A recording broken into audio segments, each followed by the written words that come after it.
Hello, everybody, and welcome back to the Inkosi Super Cup brought to you by Nodwin Gaming. This is the second week of the Inkosi Super Cup, and I'm so excited to see what's going to happen today. But before we continue, let me welcome my fellow casters, S Proxy and Viper. Hi, guys. How you guys doing?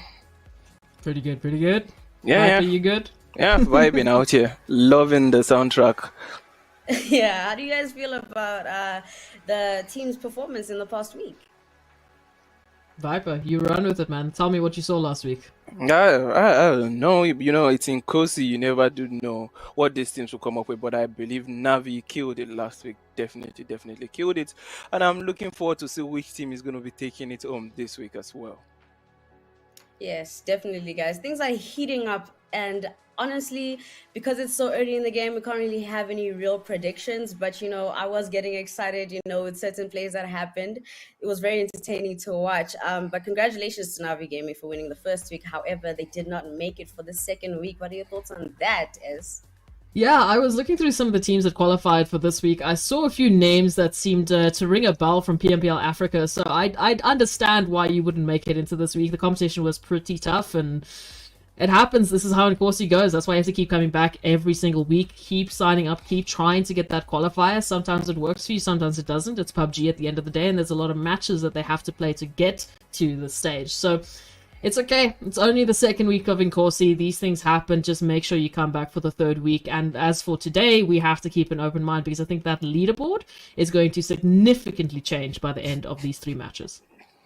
Yes, definitely. These leaderboards are looking a little bit different this time because we have different teams coming in. So, Viper, what advice would you have for the new teams coming in to compete for this week's prize? Well, this is in Kosi. You got 3 matches to play. Just make sure that you and your team knows that every single match counts. You don't want to be out there over gallivanting around. You want to make sure you take the game serious, try to have fun, and most of all, get those skills, get those placement points. Yeah. We have to talk about as well as the synergy of the players. We've seen a lot of synergy throughout the past week with Navi Gaming and how they managed to get so much damage and everything like that. But considering, their strats didn't get them to the second week, how do you think they should maneuver through the second week for these new players? What strats do you think they shouldn't, try out this time is? So, I mean, in terms of the strategy, we obviously don't get to actually see the games that they have to play to qualify. And as we said, because it is, Battle Royale, things tend to, really change up. I do hear that we are going to be going to the first graphic shortly. So, as for next week, you just need to keep coming back and keep trying. You have to keep adapting to what the teams are throwing at you. But I mean, on our screens right now, we can talk about that schedule tonight. 3 maps that they actually get to play, going through Erangel, Sanhok, and Miramar. It is the bread and butter of PUBG Mobile, which we all know and we all love. So I think for the teams, they've already had their warm up with those qualifiers. And Pezzi, I mean, in terms of their strategies that they have to change up to come back, well, you got to adapt with what's being thrown at you. I mean, I feel like we've got like 200 teams signing up week by week. That's a lot of competition that you constantly have to adapt. You have to make sure that you are jumping for those points in the best possible way and putting yourself in the best possible position to make sure you're jumping into the qualifiers. You do have to do those things. Thank you for the feedback. But here we have Sanhok, Miramar, and Erangel. Erangel being the first match, Sanhok the second, and Miramar the third. How do you guys feel about the long range map of Miramar, Viper? How do you feel that they will perform on this long range map? Yeah, to be honest, it's really difficult to predict what each one of these teams are going to be bringing in because the dynamics of the game changes depending on the kind of teams that are there. Certain teams could come in with some attacking play, some might come with defensive play, some might just be, trying to be in the middle, try to balance it up. So definitely, the kind of gameplay we're going to be seeing over in Miramar, we would be able to predict a bit of that from the Erangel and Sanhok gameplay, a mix and match of those 2 maps would give us an idea of what to expect from Miramar. But overall, Miramar tends to be a game, a map that's in the beginning. It gets stretched out a little bit, but towards the middle and ending part of the match, we see a lot of activities going on, especially when there's rotations going on and teams are already set up trying to catch the other teams right there on rotations. So yeah, we'd love to see how this is going to turn out for each one of these teams.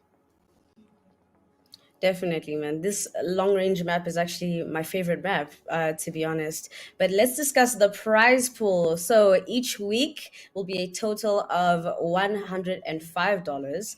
That would be, I think, 840 over all of the weeks. But week one has already been taken by Navi Gaming. And let's see who takes week two, guys. What are your, well, I don't know. Do you have any real expectations for this coming games that are happening as? Yeah, I'm looking at the team of Cryptics. I feel like they've come back with a vengeance. I mean, the players within that team itself have quite a bit of PMPL experience. I mean, in terms of the points that they're going to be bringing to the table, they know the structure that they have to be running with. It's the bread and butter of PUBG Mobile. You know, with the eliminations, I know that team is going to be bringing the action. So they're going to be looking strong for that prize pool. I'm excited to see them because I haven't seen them in action yet. So that would be interesting to watch. Now, here is the point structure. Obviously, first place will be taking the most points with 15 points. Second place will be taking 12 points. Third place with 10. Fourth place with 8. Fifth place with 6. Sixth place with 4. Seventh place with 2, and 8th to 12th place will be taking 1 point. 13 to 16 will be taking absolutely nothing, unfortunately. And each elimination does give the teams 1 point per elimination. So let's hope that they rack up as much, eliminations as they can if they don't manage to place up high, just like God Esports did. How do you feel about God Esports' performance, considering that surprising win on the first map, Viper?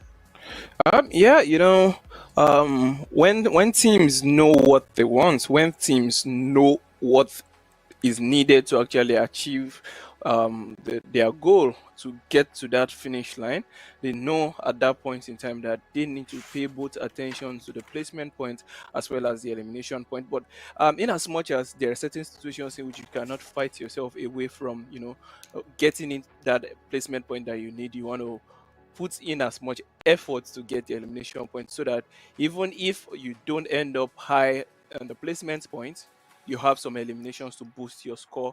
And overall, I do always say that consistency is key, especially out here in because you want to be back week after week to make sure that you are going to be making it. At least you would get that chance to fight to get into the Tier 1 League Umzansi right there. Yes, of course. And speaking of consistency, I heard you say the word consistency, and it just literally, I got triggered just now. Because honestly, I would like to see more consistency from the teams that have been performing very well, but we haven't seen much consistency from them. Do you think that it's going to be a bit of a chaotic type of situation this time around from what you've seen is?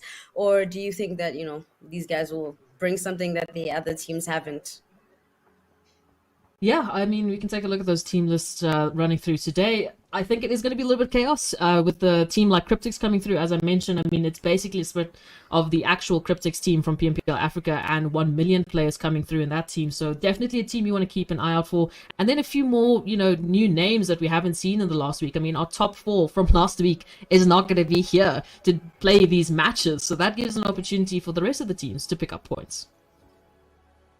Yeah, they definitely have to, get this opportunity, take the chance. And yeah, so with these teams, we have Cryptics, the Outlaws, Predators, we have Active Gaming, we have Feel the Pain Esports, we have G3H4K, we have Cyclone Shields Esports, we have Gold Diggers, yeah, friendly face, we've seen you.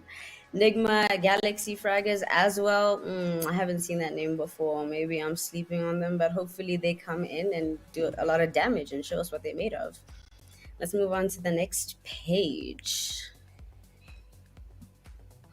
It's quite interesting to see some of the teams coming through. I mean, Nigma Galaxy Fraggers as well, running with like quite a big team name behind them. So same with G3, hunting for kills. So I'm very excited to see what they're going to bring to the table. But like you said, I mean, very few names that you saw in that first week. So it's going to be spicy to see how that overall leaderboard is going to change up, because they need to bring points if they want to make sure that they come back in the next week with stronger points. Oh, Yeah, no. and I'm getting attached to some of these teams, so I'm just like, hey guys, what's going on here? What's going on? So some of these other teams that have joined us this week is Navi Africa, Team Untold, Braveheart AF, Innovate. Am I saying that right? Innovate. Okay. Innovate Gaming, the Mind Weapon, Outsiders Official, Team MRU Illegals, and Force 4 Main. Oh my gosh, can't read today. So, have you seen these guys before, Viper? Have you seen these guys, and are you excited for what they are going to do? Yeah, a couple of the names are actually quite familiar. We can see like the guys from Outsiders Officials, Navi, G3, Hungry for Kills. Yeah, a couple of the names are quite familiar. Also, I was going to mention earlier, and I'm looking forward to see what the guys from the Predators are going to be giving to us today, because I've seen them perform quite well in a couple of events I've casted in the past. So definitely, I would love to see how well they match up against these teams that are out here in Inkosi, because for you to make it to this final match, at least the match that get televised right there on Inkosi, it means you do know your onions and you are capable to get to that number one spot. Well, thank you, Viper, and we will be moving on to the game. So, good luck, have fun, and I will leave you with our casters, guys. Thank you, Pesley. Really appreciate it. And bam, where we go straight into the action. Erangel has already kicked off. And Viper, to add on to what we were discussing, there's some really interesting teams coming through in this week and changing up the pacing. As we know, this is Inkosi. Every single week is a little crazy. It's a little different, but that zone pool for Erangel is going to be quite pleasant for these teams to put their best foot forward. Don't you agree? Yeah. Playing a game like this back in my professional days, I put the professional in quotes. I enjoy when the first zone does something like this. It gives you that liberty to, be able to get your loot in and rotate effectively, a lot more effectively than when the zone is off-centered towards one particular position. So definitely a lot of the IGLs right out here, they are thanking their stars for what kind of zone PUBG has thrown towards their direction at this moment. Yeah, I mean, coming through, we know Erangel tends to have some of those later zone crazy shifts, and then teams find themselves in a little bit of a precarious position here. But for now, we've got a couple of teams looking to really start us off strong here already towards, Georgia Pool, and they're very close towards Mount Everest. We can see a few teams lining up, a little bit of caution coming through. The team of Cryptics actually staring down what I believe is Unit 8. So, interesting. Might be, chopping this down to a little bit of early aggression. We do see a third team rotating in as well. So they do need to be cautious, because we know those early fights, yes, it can, ground you a little bit of an advantage going into the later half, getting rid of some of that competition, making sure that the numbers are at least a little bit more palatable for you and giving you a little bit more space. But it runs with that extra risk of potentially taking yourself out as well, and losing a couple of those, much needed consumables, utilities. So I'm curious to see how Cryptics is going to play this out, and how the change up from their opponents might be as well, with a rotation coming through from that other team from Georgia Pool as well, as you can see on the minimap. But Senke, one of the players here from 1 million, already starting us off with a few eliminations lighting up the kill feed. Yeah. It's quite nice to see they're already living up to the hype you've given them earlier on, and getting those angles in quite beautifully. It's one thing to be a player that has the gun skills. It's another to be able to source out the position of your enemy and flank, accordingly, while being completely stealth. In complete stealth right there, complete stealth mode always comes in now. And you can see immediately they got that first knock, they were already on that reposition to try and get the better of the remainder of the team. They just have a way of sourcing out where the enemy position is at this moment, and I think we might actually be seeing a lot of beautiful gameplay coming in from the Cryptics today. I must say, Maria. Yeah, I agree. I'm very curious to see what they're going to do, because as I briefly mentioned, a lot of these players, they have PMPL Africa experience. Some of them have even gone as far as PMGC experience. So bringing that now into a local stage like Inkosi, obviously trying to qualify for that tier 1 Umzansi League, it's going to bring competition to the team. And we mentioned this time and time again, any sort of experience, any sort of, drive that you've had against, some of the better teams overseas, or, done well yourself, bringing that back to the region is so crucial to the region's development. It forces the teams, as we've mentioned, to adapt, coming through week after week after week. I'm even still seeing G3 Temper in the feed as well, picking up some eliminations. So we're not seeing team wipes coming through, we're just seeing pickoffs. We're seeing teams taking 1 or 2 players, and then that respective selected team has to fall back, which I'm liking. I'm happy to see that we're still sticking to around 16, players with that zone pool coming through. Yeah, it's at least no team has gone back home yet, but I reckon that some have already lost one or two players along the way, which is not what you want.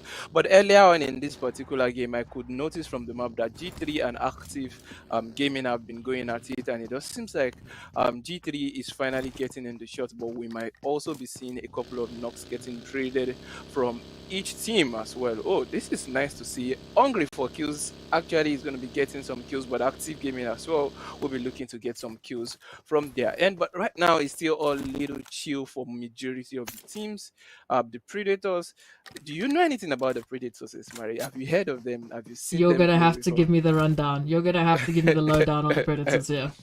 So earlier on in a few seasons back, the Predators came with a full squad, and man, these guys were the talk of Nigeria at the point. Like every single game they came in from, it was like back to back, slapping people left, right, and center. And then other teams got angry, like, who are these guys? Where are they from? And then we started seeing people, sitting a lot of times in training ground, and man, it did really help.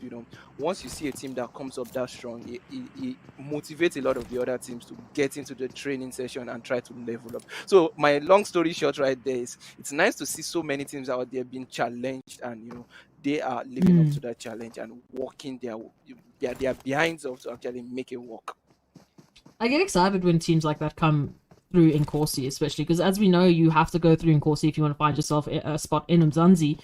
So we tend to see a lot of newer teams coming through here, or teams that haven't really jumped into the Nodwin stage specifically, making their debuts. And it provides such a good ground for competition between these teams. It gives us a little bit of chaos. It gives us a few teams that have to play it a little bit more aggressive, but it provides for a good couple of games. And we mentioned this briefly off camera as well. We sort of treat Inkosi like one of those grand finals, right? Because there's only 3 maps. After all those qualifiers, there's only 3 maps that you have to pick up as many points as you can within a week and to get your share of that prize pool. So one good game, one stellar game from a team can completely shake up those standings. It can completely change the game, at least for that day specifically. And in terms of the overall rankings, it's always that looming effect that you have to think about here.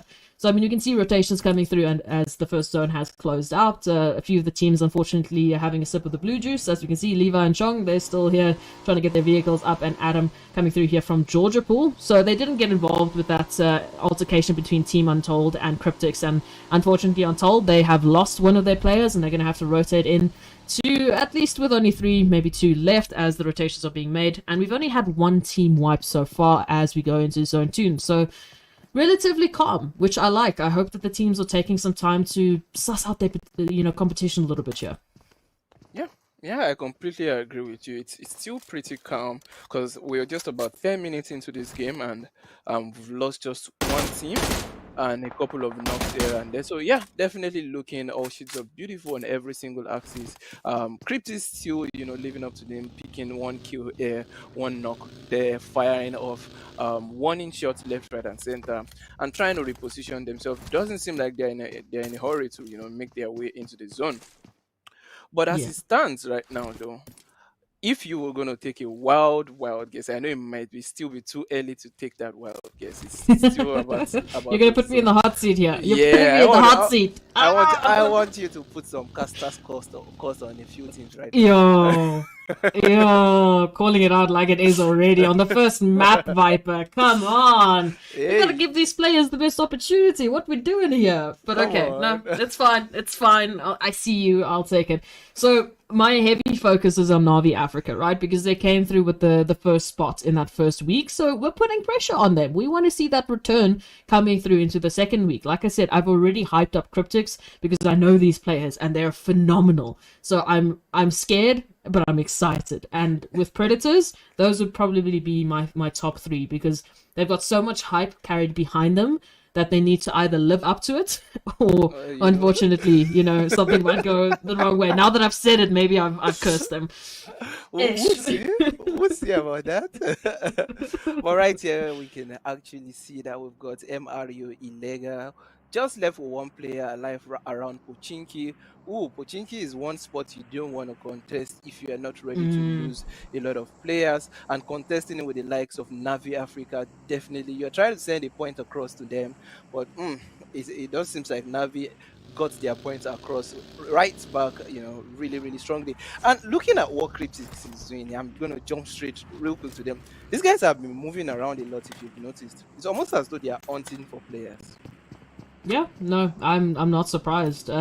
Cryptics in general, when we saw them coming through from ESL PMPL, again, this was a different roster, but some of the players are here, obviously, so we have to think about it. They were a very aggressive team. They were a team that was very good at, handling a lot of teams at the same time, handling those multi-team fights, handling all of those angles. So they weren't a team afraid of those engagements, so I wouldn't be surprised if they're coming through to Inkosi and with the same sort of energy. It's also a very good way to learn your opponents, if you can look at it that way. I mean, for Team Untold, it looks like they did lose those two players, and Cryptics did have 2 eliminations, so I'm assuming that's where the eliminations came from. But yeah, it's unfortunate for them already starting off this first map with only 2 players having to make that rotation, and with a team like Cryptics looming, in your backyard, it can be scary. I mean, they're just around the corner here from Ruins. Yeah. So for Hydro and for Luck, gotta be careful, gotta be ready for that engagement. Otherwise, you need to hightail it back into the zone, get into safety. Yeah, get into safety, and it's they don't have the numbers advantage on their side as Team Untold. So whatever they do has to be pinpoint accurate, no mistakes allowed at this point, because you snooze, you lose right there. And right in the compound next to them, they might just be driving their way towards. They need to get some. I keep saying this every week when I'm casting. You need to, before you make a move, you need to always scout the area. But look at that, the grenades already coming in. This is gonna be epic. Lazy boy This in is the gonna air, be epic. finding Hydro. It's only the Luck left now. Untold left with one player of a Luck in a car, hightailing it away, and that's exactly what you need to do. Do not come back for Hydro. It's done. It's dusted. Untold now down to 1. Look at the way they swarmed them. Immediately they sniffed them out. They led with that throwable and pushed up into the position. Well spread out. The aggression alone is enough to put in fear into the opponent. Disturb their way of reacting to fight at that point in time. The fact it's absolutely, it's just beautiful. Yes, Maris, I can't say much. It's just beautiful. Yeah, and I mean, the more I look at this roster, the more I'm like, this is basically the full roster of Cryptics. Give or take a substitute here and there. So, that, like I told you, the MVP for PMPL Africa came from Cryptics. All right, Wow. This team, they were one of the highest grossing teams in terms of eliminations. They were the scariest teams that we saw in terms of the balance between eliminations and prize pool. I'm going to stop talking about them shortly. Don't worry. I'm going to stop talking about them. As soon as we stop looking at them, I'm going to stop talking about them. But it's a scary team. It's a genuinely scary team to bring into a field like Inkosi. So I want to know who's going to take them on. And now turning our attention here to Frag Z and, of course, Force coming through with a little bit of an engagement, a long-distance one, as we know. Hilltop Hills coming through here from the right side here of Pochinki. It's a tough fight to take because you've got so many teams in this vicinity. And if Frag Z aren't careful, they're going to get a little bit of a surprise here from behind.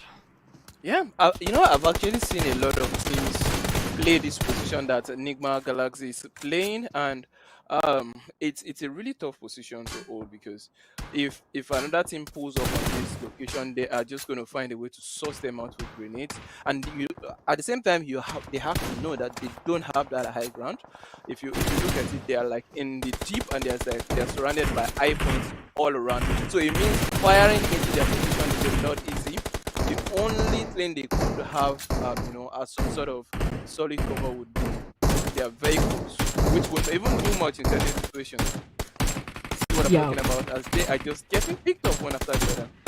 And I've just double checked that the team of Frag Z is actually Enigma Galaxy Fraggers, so they're the ones coming through now with a little bit of pressure that's being applied here by Force 4. So Unfortunately for them, they need to be careful, otherwise they might be one of the teams eliminated as the 14th, which we know means 0 placement points, and I didn't really see eliminations when we were speccing them, so it's not going to be the start they want to today's Inkosi games here, and you can see those health bars. They're just not healthy at all. It's just red all over.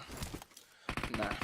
Well, one thing I would have said is I felt like earlier on when they started that engagement with Force, they probably should have dropped a lot more smokes, and it's almost impossible for them to rotate out of that position.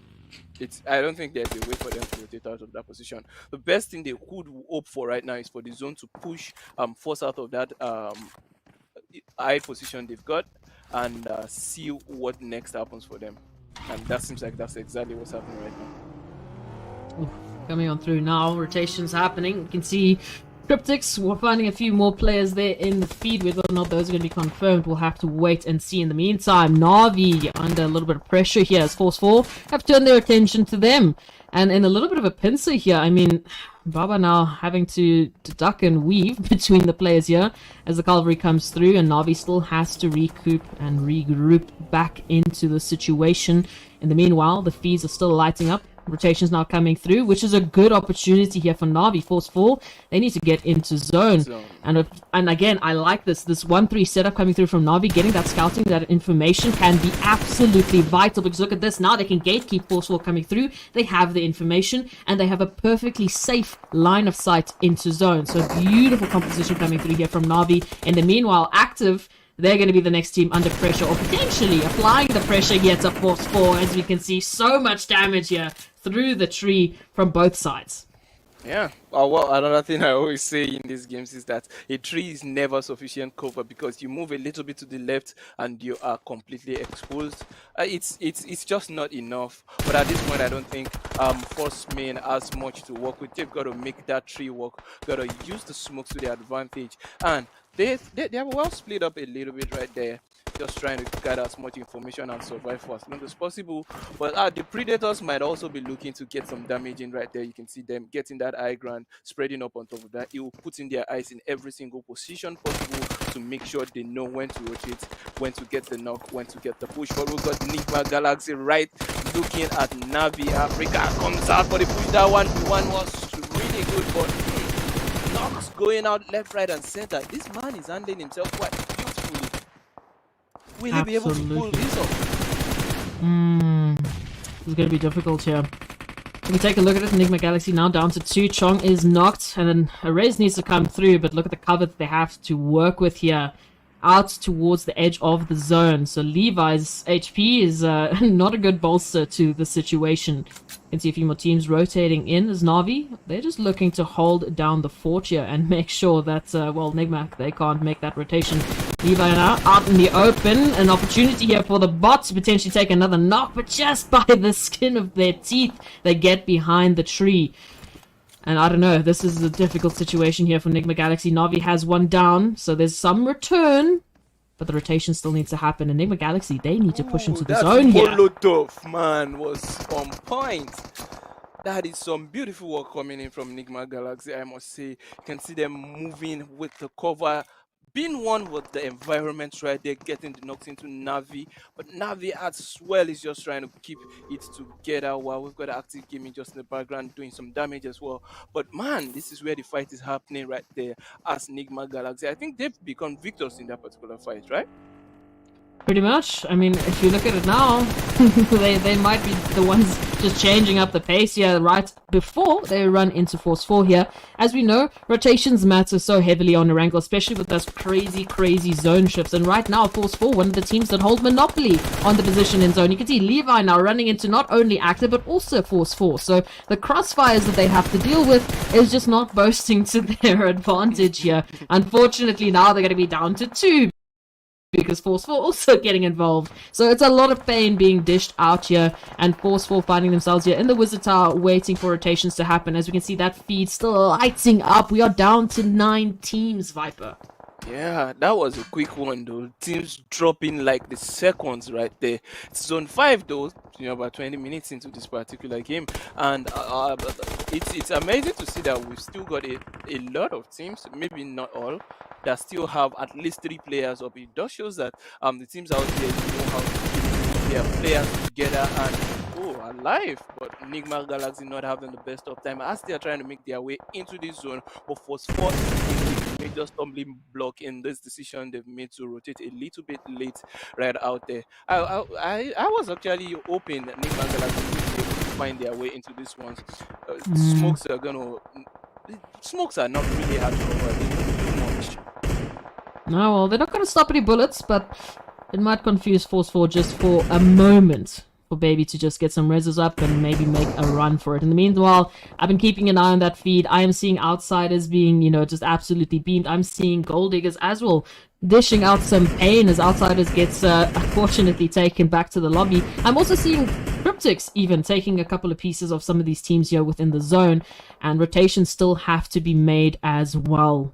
And now we can see Force 4 still holding, just waiting for Baby. Look, other than the zone shift, I don't know what else they can look for at this point. Active Gaming now getting that confirmation there. It's done.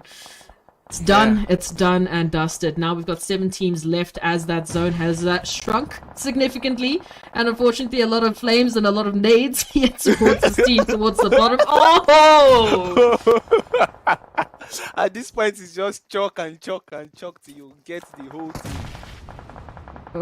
There is absolutely nothing FP can do at this point in time. You can see they are feeling the pain on that point. That is going to feel the pain. Esports out in that 7th position. That is a lot of pain. Force 4. But did you notice that Force 4 has actually been doing a lot of work in their position? And they have the spread out and they've got eyes on a lot of teams right there.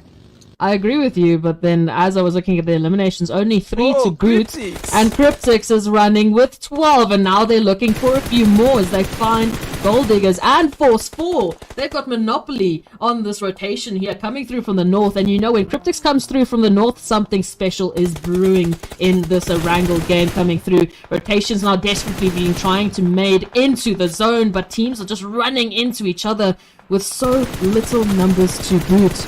We can see here outsiders now just throwing a couple of shots here, trying to find those confirmations on towards Gold Diggers. Carry Boy and Lazy Boy just beaming absolute crazy shots down this hill as they need to make their own rotation. But they are one scary opponent that some of these teams have to deal with. Man, Beanie from the Predators is holding this angle really, really tight, trying to keep himself away from the left, just being fired towards him. I would be scared at this point as well if I were to be this man right there, but he's handling himself quite well, keeping a calm down. While we've got the guys from Cryptics handling themselves quite beautiful. Look at that bait right there. That was a quick bait and switch for Active Gaming, beautifully handling themselves. That's not coming for Active Gaming. We are down to just 2 teams. Red bar every single angle where I check on this stream right now. Carry Boy, man, is down, but he's gonna get revived. The Cryptics are doing a beautiful work right there. This is amazing, bro. This is just 2 players alive, and we've got that reset already coming in from Cryptics right now. It's gonna be back to a full squad in a matter of seconds. And that's expected. I mean, it's a 2v4 here. Unfortunately, Force 4, they gave way too much space, way too much time to Cryptics to reset themselves here. Lazy Boy, back up. There we go. All 4 players alive. Still a little bit of heals that they need to run with. But they've got an opportunity here to potentially take this. Coming through from the northern side, both teams not in the zone just yet. Lazy Boy making a bit of a run for their money as they try and find a bit of cover closer towards the zone. There's a beautiful shot towards Senke. The knock comes through. Marshall for the turnaround, but just barely. They get away with it. Light has been doing a lot of work. That confirmation onto Senke is going to help them just a tad, but they still have to deal with Lazy Boy, who's up close and personal. And again, this is a good move here from Force 4. The rotation, the regroup that they need to make. They need to try and make sure that this 2v1 fights, they keep managing to find them, putting themselves in their best possible position to win this. Yeah, I actually love the fact that you can see frags rushing back there to get a couple of frags and sending them forward. Using the throwables right there to their advantage is a good one. If they could get one knock out of that throwable right there, then they can even the playground. And right now because the numbers is not there. Ooh. Advantage, nice one from Light, but no, it gets sussed out and gets taken down. Right now they are down to just one player. It's all down to frags right now. It is all Mm. down to frags. And the revive is this guy has seen reviving right there, man.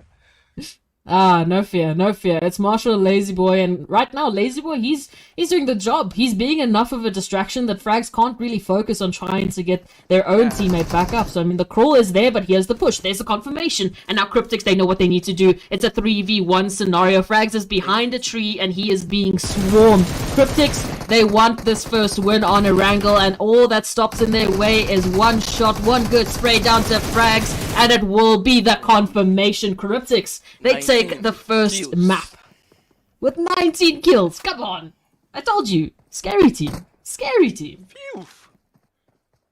Phew. There were points when I was like, yeah, it's done for Cryptics because I could see red bars all over. But the fact that they could come back together, do that quick reset, and bring the team out of whatever situation they were, it's just absolutely amazing. I would love to see some, consistency. I need to see them in the upcoming weeks. I must say, I am looking forward to see what they will be bringing in the upcoming weeks. It's because what I saw today, this is sweet gameplay. And I mean, this is a standard, sort of, we can say a pattern for Cryptics. Whether they continue that or not, we'll have to wait and see. Coming through with 19 kills and the winner chicken dinner on your first map, I mean, they're going to be going for that first position on the leaderboard if they continue like this for the last two maps of the day. Yeah, double digit. I reckon on the overall leaderboard, they are getting as high as possible already. This is 34 kills. That's 34 points. That is 34 points. In one match, Murray. Absolutely crazy. Paisley, why don't you tell us what you thought about that? That match was actually quite entertaining because it just looked like it was a bloodbath on a hill somewhere in the wilderness. And honestly, they were fighting on the edge of zone, just holding every angle, trying to last as long as they could. I saw that one player from Beanie. Beanie was fighting for his life, trying to, stay alive to get the placement points for his team. So I was like, oh, wait. Of course I'm muted. Of course I am. Well, they could hear you. We just can't hear you. And I was, trying to politely tell you. I don't know what you're saying. Sorry, guys. But yeah, I was saying that it was entertaining to watch them fight for their lives on that hill, because it was really a bloodbath on that hill. Fighting on the edge of zone, and Beanie trying to stay alive as long as he could to get the placement points for his team.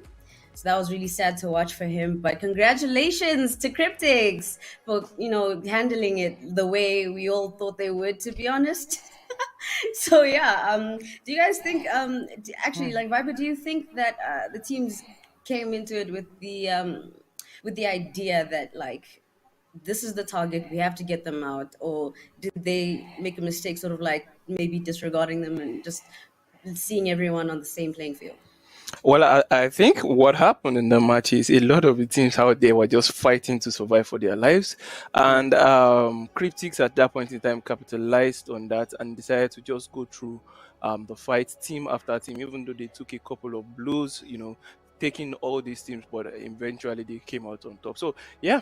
Probably in the next matches, we might be seeing the teams, putting in a lot more effort to take out the danger. That's Cryptics right there before, they take them all out. But good luck. Yeah, good luck, honestly. Hey, because Cryptics really, like, whoa, like, they were so calm as well. So just watching them be so calm when they took everybody out, was very terrifying in my opinion. Like, so as what could Force 4 have done differently to maybe have changed the outcome? Yeah, I mean, for Force 4, I think it really came down to a little bit of a positional problem, which we saw. Cryptics, they constantly made sure that they kept that 2-2 split coming through. There was at least two players together at any point in time to either get the knock or get the res or, just play together with the team.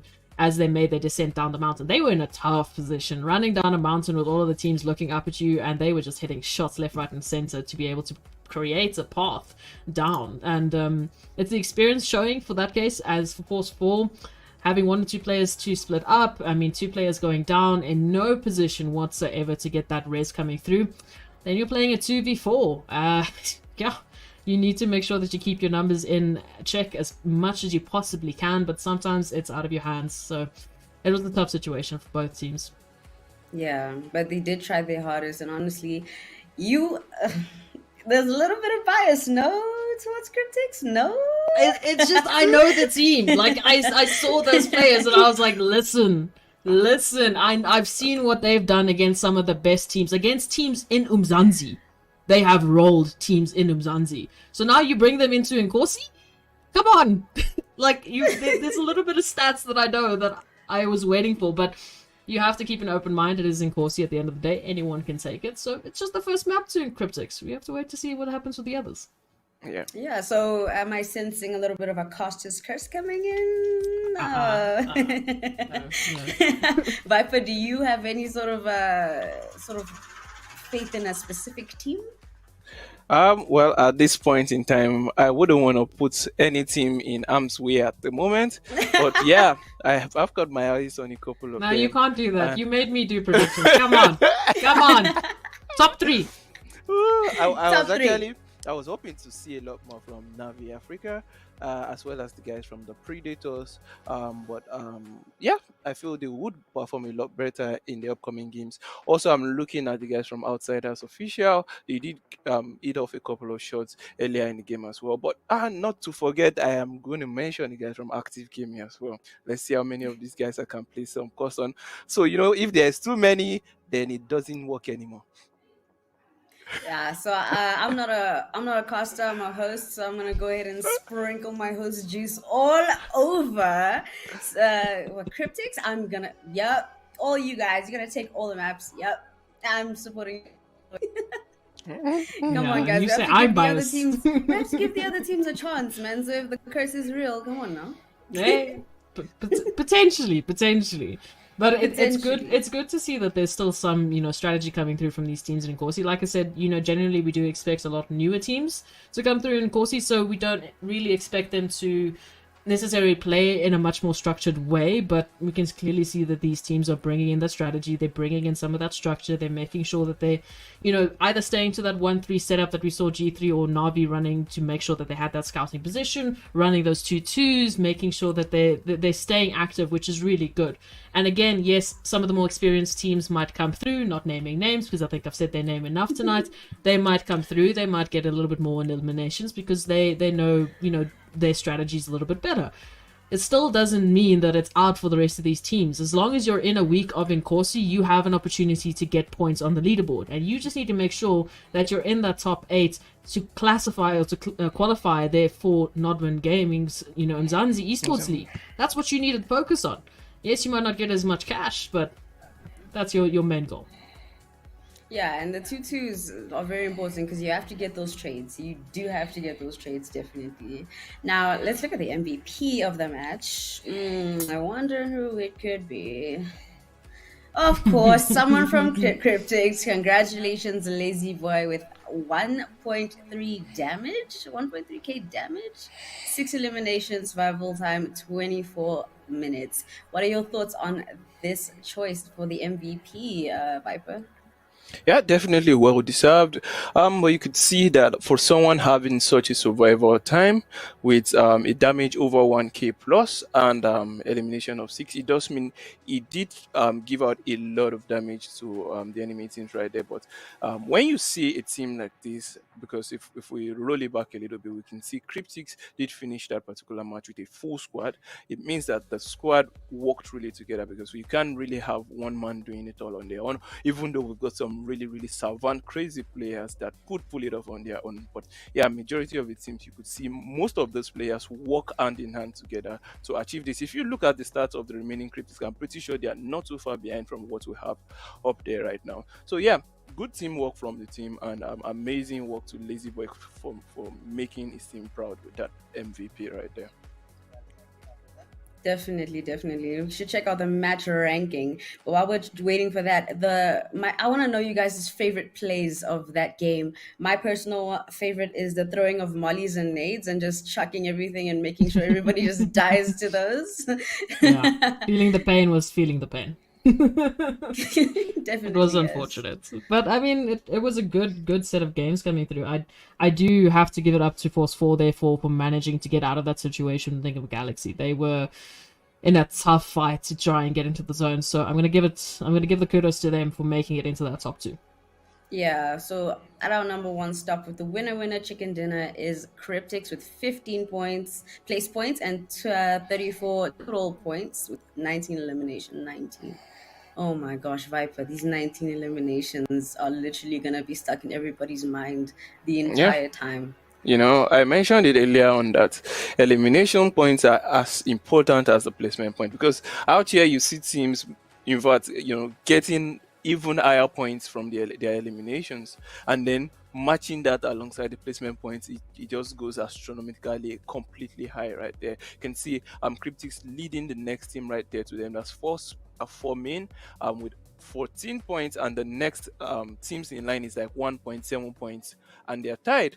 And if they don't try to get these guys in check as soon as possible, although I'm really looking at Sanhok, because we do know Sanhok is a map you can hardly predict. Third parties are bound everywhere. Anything can happen along the way.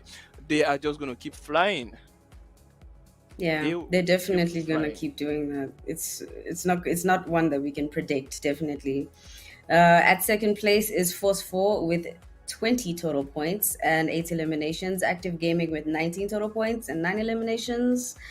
Oof, how do you feel about the Active Gaming? I didn't really pay too much attention to them this time around. Yeah, we didn't really get an opportunity to actually spectate how they were playing, but I was keeping an eye out on the elimination feeds, and they were staying active.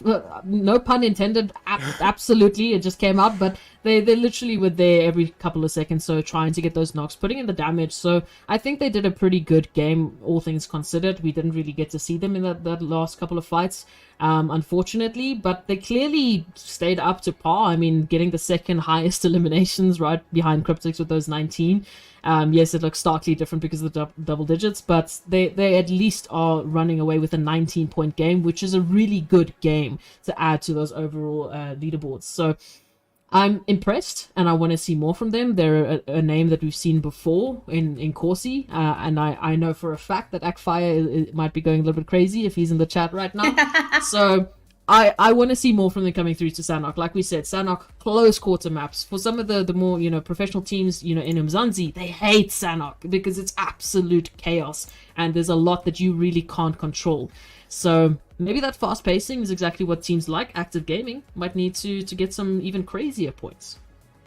Yeah, they have to if they want to, get away with the next two winner chicken dinners, you know what I mean? So now we have the Outlaws Predators with 12 points, Gold Diggers with 12 points as well. Fab, do you think that these two should do you think that these two are actually, looking at each other as competitors, or are they just gonna be focusing on the big dogs? Well, at this point, everyone is a competitor to the other one.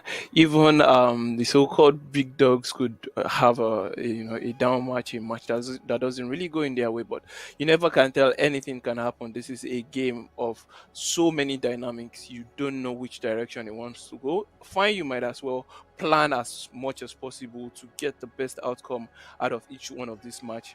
But situations sometimes just present itself in a way in which you just cannot get out of. So I bet each one of these teams just have to play and hope for the best here. We do. Outsiders official with total points of 7. Enigma Galaxy Fraggers with 5 points. Navi Africa with 5 points as well. And moving on to the next page. These 34 points. No. I'm actually very much afraid, to be honest. Yeah, I mean, 34 points a game as your first game into Inkosi, that tends to make quite a bit of a statement for some of the other teams if they're going to be taking a look at, the next maps, especially a map like Sanhok, which we know is deep into chaos. It's so much smaller. It gives an opportunity to a lot more fights. And Cryptics, definitely one of the first teams that I can say were not afraid to get involved with those engagements. So Yeah. I'd be shaking my boots a little bit if I was some of the other teams, and I'd have to go up against someone like that, because we know confidence, riding that momentum train, oh, it's powerful. It's absolutely insanely powerful. But it also might be the deterrent for Cryptics, is that from going from an 8x8 to a 4x4 map, maybe that's what's going to change them up. Maybe. I have to keep an open mind. It's Inkosi. But let me just quickly add, Sanhok is a game of you have to be quick on your feet. You see a fight, you take it or you get out of there. You finish the fight as early as possible or you get out of there. And from every single fight we've seen Cryptics take in this particular match, at least in the first match, Erangel, we've seen them take every single fight as quickly as possible. We didn't see them backtracking or backpedaling at any point in time. They get a knock, they move in. They see you out there, they try to get a knock. They get knocked, they are resetting and they are holding you at bay for that reset to happen, and then for them to actually push up into that fight. So I think Sanhok might actually be a map that fits that kind of gameplay that we've seen from Cryptics earlier on. So looking at it now, we might actually be seeing Cryptics, putting out another demolition in Sanhok. Yeah, I'm ready for it. I'm ready for this next map, to be honest. Feel the Pain Esports with 3 points, The Mind Weapon with 2 points, Cyclone Shields with 1 point, Braveheart with 1 point, G3H4K with 1 point, Team Untold, Innovate Gaming, and Team MRU Illegals all with 0 points, unfortunately. That's so unfortunate. But you know what, guys? Game is starting now, so I will leave you with the casters, and good luck. Have fun to all of the teams. Thank you very much, Viper. This next game is going to be, I think, a lot more energetic from the teams. Potentially they were a little bit slower in that first map, and this time around they might not get that luxury. Yeah, well, I feel like a lot of these teams will become a lot more cautious because, it's beginning to dawn on them that, we've got just 2 matches left today and we can't afford to mess this up. So, we might be seeing teams just trying to hold out for as long as possible, survive for as long as possible. And a few of the teams out there would try to capitalize on that mentality and just, go on a rampage to take down as many players as possible. Yeah, look, I would want to see some of the teams that we saw in that first week, really doing well, like Navi Africa, picking up a little bit more of that pacing coming through into this one. I am really impressed with Force 4. I mean, the fact that they made it into that, second place fight against Cryptics in the first place, let alone positioning issues. They had to take such a heavy engagement against Outlaws, so they really put in the work to get into that point. And I want to see that more happening in Sanhok. I want to see a little bit more, I guess, energy coming through from them, maybe keeping the group a little bit tighter, especially with Sanhok. You have to keep on your feet a little bit faster. But overall, there was some impressive stuff. G3 as well, I saw them in the elimination feed. I saw them picking up a couple of those eliminations. So they were also a little bit active. Hopefully, we might see a little bit more from them. If you remember, Untold Africa started off Erangel with only 2 players because they took that early engagement against Cryptics. So, Sanhok, they need to reset, and hopefully they come back a little bit stronger this time. The fact that even Untold was able to get their players out of that early engagement with Cryptics, with the way Cryptics actually pushed up onto them, was actually quite beautiful. It was. I would say they were able to get out of that fight just in the nick of time, because it would have been 16th place for them if they didn't pull themselves out of that one. Absolutely. So a lot of good changes coming through for these teams, but now we are on Sanhok, so the action is going to be ramping up quite quicker and compared to at least Erangel for this case. I mean, if we look at it, we're going to have to wait and see how that zone is going to pull. Already a couple of teams dropping a little bit more towards the eastern side. Nice little overview of where Cryptics is dropping, maybe as a warning sign for some of the other teams. Already some knocks coming through in the kill feed. What is happening? I believe that might be Cyclone Shield Esports coming through and picking up an early off the bat elimination. Come on. Gold diggers are feeling it already. Cyclone, the wind is rushing through them from Cyclone. But I mean, the zone, obviously, as we know on Sanhok, is going to be a little bit more dastardly. So pulling there towards the western side does mean that a lot of that very limited land space is, it's water now, so you can't really make use of it. So maybe a couple of rotations through boats might happen here, but Force 4, they have pretty much full monopoly of that northwestern island there for Camp Alpha and Hatin, etc. And the rest of the teams, they need to make some rotations. Yeah, we can see Cryptics there towards a little bit more of the northern side with, I believe, a few of the other teams having to make some further rotations like G3 Temper all the way there to Lakawi. So some tough times for teams in terms of the rotation paths that they have to make. If you can, avoid the northeastern and southern sides of the zones. Not that they would know that, unfortunately. So we'll have to wait and see how they're going to really try and get themselves into safety here. But look at this, bootcamp is empty, and we've got a couple of cities like Paradise Resorts getting multiple teams out there. Ruins as well is seeing a lot of teams, just sitting out there, Untold, Outsiders, FP, the Predators, all in that region, and bootcamp is just sitting there untaken. Yeah, why is everybody not looking to get into bootcamp? I guess the assumption is, especially because you have to consider, I mean, they're playing basically with a fresh group of teams in a fresh map, more than likely. Not all of them got the opportunity to actually play each other. So they don't really know the drop sites of any of these teams. There's no, set in stone positions or what have you. So I guess they just look at bootcamp and they're like, look, it's a drop bootcamp, so let's just play it safe. Let's just avoid it. So I understand it, but hopefully they did see some of the parachutes landing, so they have some sort of an inclination, maybe just standing out a scout there to get some information, because that is just loot gold out of here. And I mean, turning our attention here to Team MRU Illegals, they've unfortunately found Enigma Galaxy, who I was hoping to see a little bit more of. You can see quite a bit of damage has been dealt already, as they are trying to swim themselves into safety, at least before Outplay might find a better angle. At least the rest of the team is just around the corner. If they do get involved, Outplay might be finding himself in a bit of a crossfire here. Yeah, it needs to be as alert as possible in that axis, not to get outplayed on this one, because the rest of his teammates is actually up on the. He gets into the water. This man is a bit ballsy right there. Wow. What if he gets to the other side of the water and there's a full squad waiting for him? I don't know. It's going to depend on if Enigma Galaxy know that Outplay is crazy enough to just take the swim now. But I mean, if the timing works out, then this could really work. It's not just Outplay that's taking this swim. I can see now with the turn coming through on the minimap, we do see at least one more player from Team MRU making that rotation. So, all right, we'll have to wait and see. Maybe just keeping our eyes on the kill feeds there to see what's gonna happen. But Active Gaming, we mentioned we wanted to see a bit more from them. Yeah, before we jump over to Active Gaming, I would reckon that the reason why he got into that water would be probably because the enemy team was yet to get a weapon. Untold was yet to get a weapon, so it would be easier to just push them. They were like easy kills for him. But that is happening right there. We could see Active Gaming that we had a chat about earlier on. We can see they're already out there sniffing to see if they could get anybody out here to get the kills. And it's still quite early in the game, and not much to really say right now.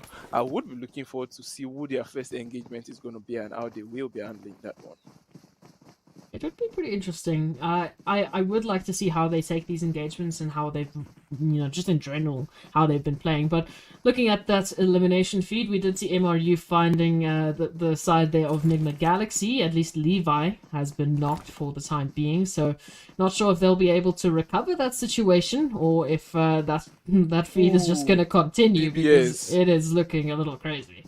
He's gotten slapped. See, that's two men down right there. That's the two guys that swam, that went into the water over to them, and they've both been downed. Oh, yeah. Okay. This is looking really, really interesting at the moment. Yeah, I'm basically just staring at that feed right now to understand what's going to be happening between MRU and Enigma Galaxy. But hey, we get a treat. Thank you, observers. We love you. Coming through here, Thor has to do it all. And I mean, with the confirmation now, they are to maybe this just that peak, just that one peak, just open that door and bam, that could be it for them. But they're just gonna get the res off, and other rotations have to come through. Thor needs to find a good angle, so is gonna spot out at least one player here.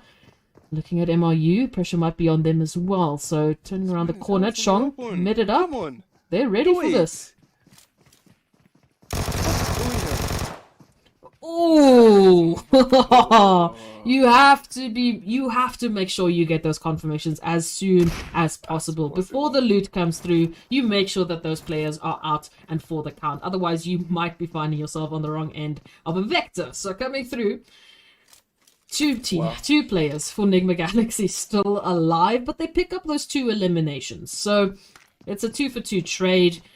And now they might even find a bit more because there's still a knock on MRU. Yeah, there we go. 3 eliminations. Yeah, you know, in my region, we would say something like 2-4. Like it's equal, no fighting, no cheating. It's completely fair now. Like we've got 2 kills on this end, 2 kills on this end. Everybody's happy. Now we can go home. Done and dusted, man. Okay, so MRU, a little bit of a how could we say cheeky play coming through with that early swim, trying to catch. They lost 3. Yeah, they did. They lost 3 with that last knock that came through. The confirmation was there, so it's a 2-for-3 trade at this point in time. So MRU is not going to be happy with it because, like we said, trying to take that cheeky play, trying to get that angle on Nigma Galaxy earlier rather than later. Resulted in this. Nigma Galaxy, they got to the land quicker, they reset themselves a little bit better, and they managed to get those reses off in time. I mean, that on its own is absolutely phenomenal from Thor. So now they can run away with 3 eliminations and only 2 players that they had to sacrifice for that, but they made it work. Yeah, it's still zone 1, and there's still a lot of zones to go. Better 2 players than just one, as we're witnessing right there from MRU Illegals. It was quite an illegal play, getting into that water, swimming in that early when they could have taken a bit, higher IQ approach right there. But hey, it is what it is. Sometimes you do this and it works, sometimes it just goes the wrong way, and the wrong way is what just happened right there to MRU. But right there we can see lighting up the kill feed is going to be the guys from Cryptics already getting into their mode right now, as zone 2 is going to be closing in right there. And now I feel like this next zone is going to determine a lot of what will be happening, because we know it was well centered earlier on. But right now, if it tips a little bit towards one of the cardinal points, maybe towards the eastern part right there, or the western part, it would determine how these teams will be moving around. Oh, Esmarie is actually going in to see if he could take a 1v2 right now. Oh, this is cheeky beyond absolute words. I mean, Blaze just not afraid at this point in time. But they have to be careful. They might be the first team to drop here. As you can see, quite a bit of damage being dealt. And now the pincer comes through. Focusing on the one player is going to get you knocked. So, yeah, that's going to be the first team to actually go back to the lobby, because we started Sanhok with 15 teams. So, unfortunately for MRU, they'll be back in the lobby waiting for Miramar. But Nigma Galaxy will be very happy with that team wipe. And Cryptics now, on the other hand, they are receiving a little bit of punishment and dealing a little bit out as well between Braveheart and themselves. So we'll see how those 2 eliminations might pan out. We do see, at least a confirmation or 2 or 3. Not looking too good. That's not looking good for Braveheart. Yeah, Braveheart is back to the lobby in the 14th position. But that's one beautiful thing I've noticed with Cryptics right now. You knock one of their players, they are returning the knocks immediately and turning the tides of the game around. So, the moment they knock as a team, you're like, yes, I knocked one, let's do this. But immediately they're like, bam! And then you're like, what just happened? And they're like, bam, bam, bam! And what? Before you could blink, everyone is back in the lobby. And this is the sign of a team with experience. This is a sign of a team that knows the value of teamwork right there, because those crossfire angles, those cover fires, those retaliation knocks are everything a team needs to actually survive in a competitive game like this. Yeah, absolutely. And coming through to this, 13 teams left, 46 players alive. So a little bit of action has already occurred. And as we mentioned, we started off with quite a western side zone. I mean, pretty much half of the map has been cut off already from these teams. So the next zone shift might, as you mentioned, make this even worse. Might make it even more chaotic. We can already feel the pain and active finding each other. This is not the performance I want to see from Active Gaming. Now they've only got Skinny left, who's already down into the red, but a quarter of HP left and not looking too good as Limbo is just chasing right out the window almost. Looking for that confirmation. At least there's a bit of a return, but with Navi pulling in to this engagement, it might mean that both teams are going back to the lobby. There's Feel the Pain as well with Active Gaming. That's it. 2 teams. Navi coming in with that beautiful third party. You know, it's just this is typical Sanhok, Esmari. Like you're just on your taking own, too long, faking a fight, and then you are dilly-dallying, you're in a limbo with that particular fight. Bam! Another team is like, what's going on over there? You guys need a mediator. Navi comes in and clears the whole squad times 2. Wow. Yeah, I don't think they were really mediating anything. They were more just saying, thank you, we'll be taking these eliminations very much. But yeah, 11 teams in the blink of an eye. So good work from Navi here. Unfortunate for Feel the Pain. They were the team that was getting bombarded with utility on towards Erangel, and Active Gaming, man, not going to be looking for that 3rd place in Sanhok at least. So they'll have to wait for Miramar. Miramar is going to be the last chance for them this week to actually get more points at the moment. I was actually hoping they would be able to, get themselves a lot of points out in Sanhok, but Sanhok is always going to be Sanhok, and it's going to always bring in that particular twist that you're not expecting. But the twist that we are not expecting right now is Navi being able to get those third party in, and I'm actually happy for them because we've been saying it for so long that they need to actually get some point. And check this out, it's just as though the PUBG gods are just blessing them right now. Just hand delivering an MK14. Hello, here we go. You did okay. Yeah, you can have this. Okay. Good job. So yeah, I mean they've got prime position at this point in time, fairly close towards center. Same can be really said for Team Untold, as well as the remnants of Nigma Galaxy. Some of the more central teams, and we can wait for that zone shift to come through. Is there any particular zone shift that you're waiting for? You want a bit of chaos? You want the water? Do you want the trio of the islands? I want the center of the 2 islands, not the 2 southwestern islands. Oh, too bad. We're just going to be going straight towards Camp Alpha here. So again, we were mentioning Nigma Galaxy, and I believe that was Force 4 there towards the top, having almost monopoly of that entire island. It's 3 teams that now have to share it, but rotations have to be made, and Navi Esports, Navi Africa will be able to take a little bit of time to get that MK14 and all of the goodies in that care package as they set themselves up for this rotation. Not a far one, but a little bit of a precarious one, as we know, Untold there towards the southern part of that island, just waiting by the bridge for rotations to be made. Yeah.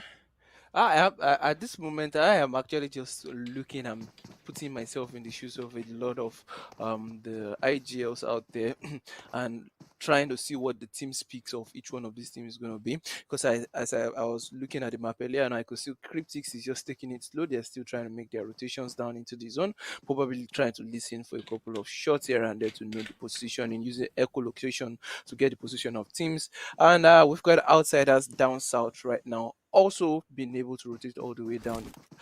I think they landed ruins. So yeah, they are still in their region. So yeah, they are also trying to make their way in right now, just scouting the whole area with a bit of a spread out, not too far from each other as well.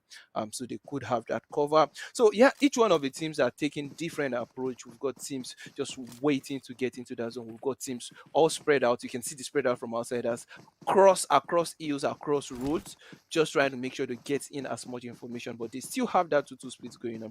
So lots of teams coming in with different strategies right now. I would love to see how each one of these strategies keys into each other, and if they will be working out for a team like Outsiders right now.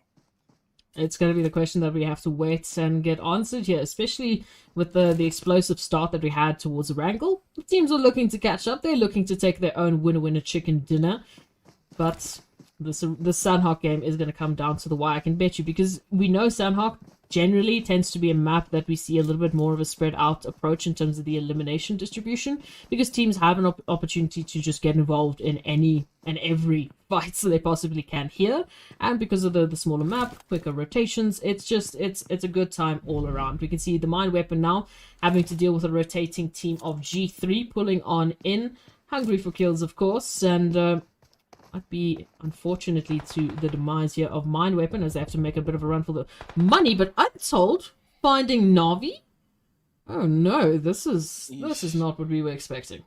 You know, this is typical Sanhok. Untold has been in this building, they've been in this compound, just waiting out any team that comes out. And yes, of course. Navi was like, yeah, seems like the compound is free. Let me go check it out. It's like, pa, pa, pa, pa, pa, pa, pa.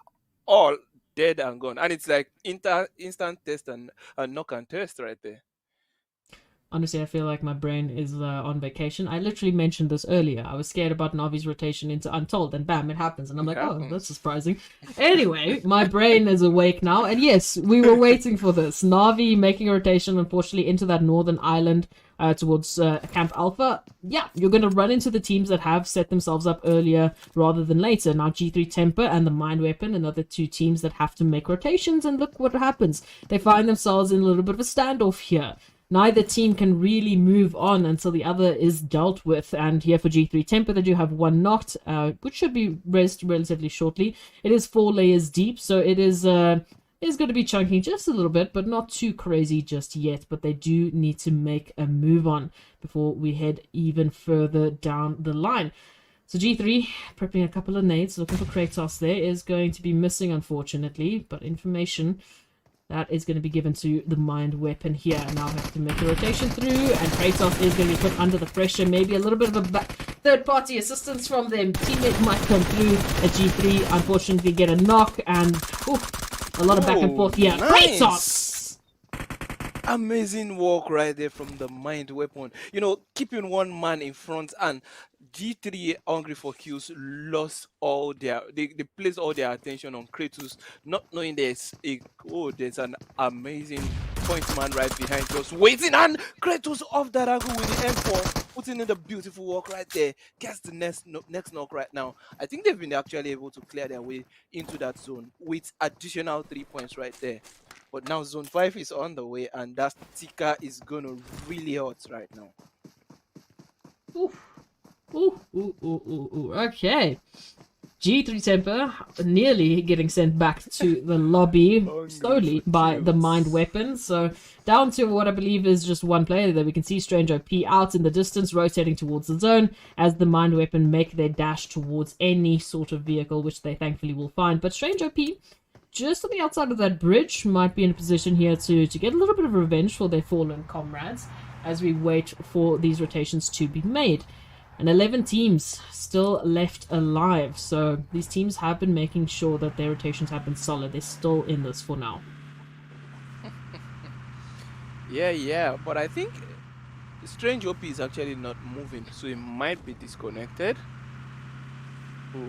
Quite sad though. But that's gonna be the Mind Weapon getting themselves into the zone. They need to be alert. Navi is just on this edge. Untold is also not too far off. Needs to get. They're driving straight into the enemy team. Oh no, this is. I don't want to see this. I don't want to see this. No. This Again, this is the second team that has fallen to the setup that Untold found so early on into the Sanhok. That trap is working. The ambush is perfect. This is rough. So, I mean, G3 down to 1. The Mind Weapon down to 1, making rotations in the zone. And the zone has been so treacherous for some of these teams. You can see Navi Africa now trying to stay alive with a little bit of a fight now into Outsiders. So, a second team that they need to worry about. Looking at this, Timo and Digon still alive. Nice Okay. connection there towards Flame, but Wonder and RR still out in the bushes looking to take at least a couple of shots there as the meds come through. Molly hopefully might connect to Flamey, not quite, but the time has to tick here. We can see another team now getting involved in this elimination, getting involved in this engagement. Oof.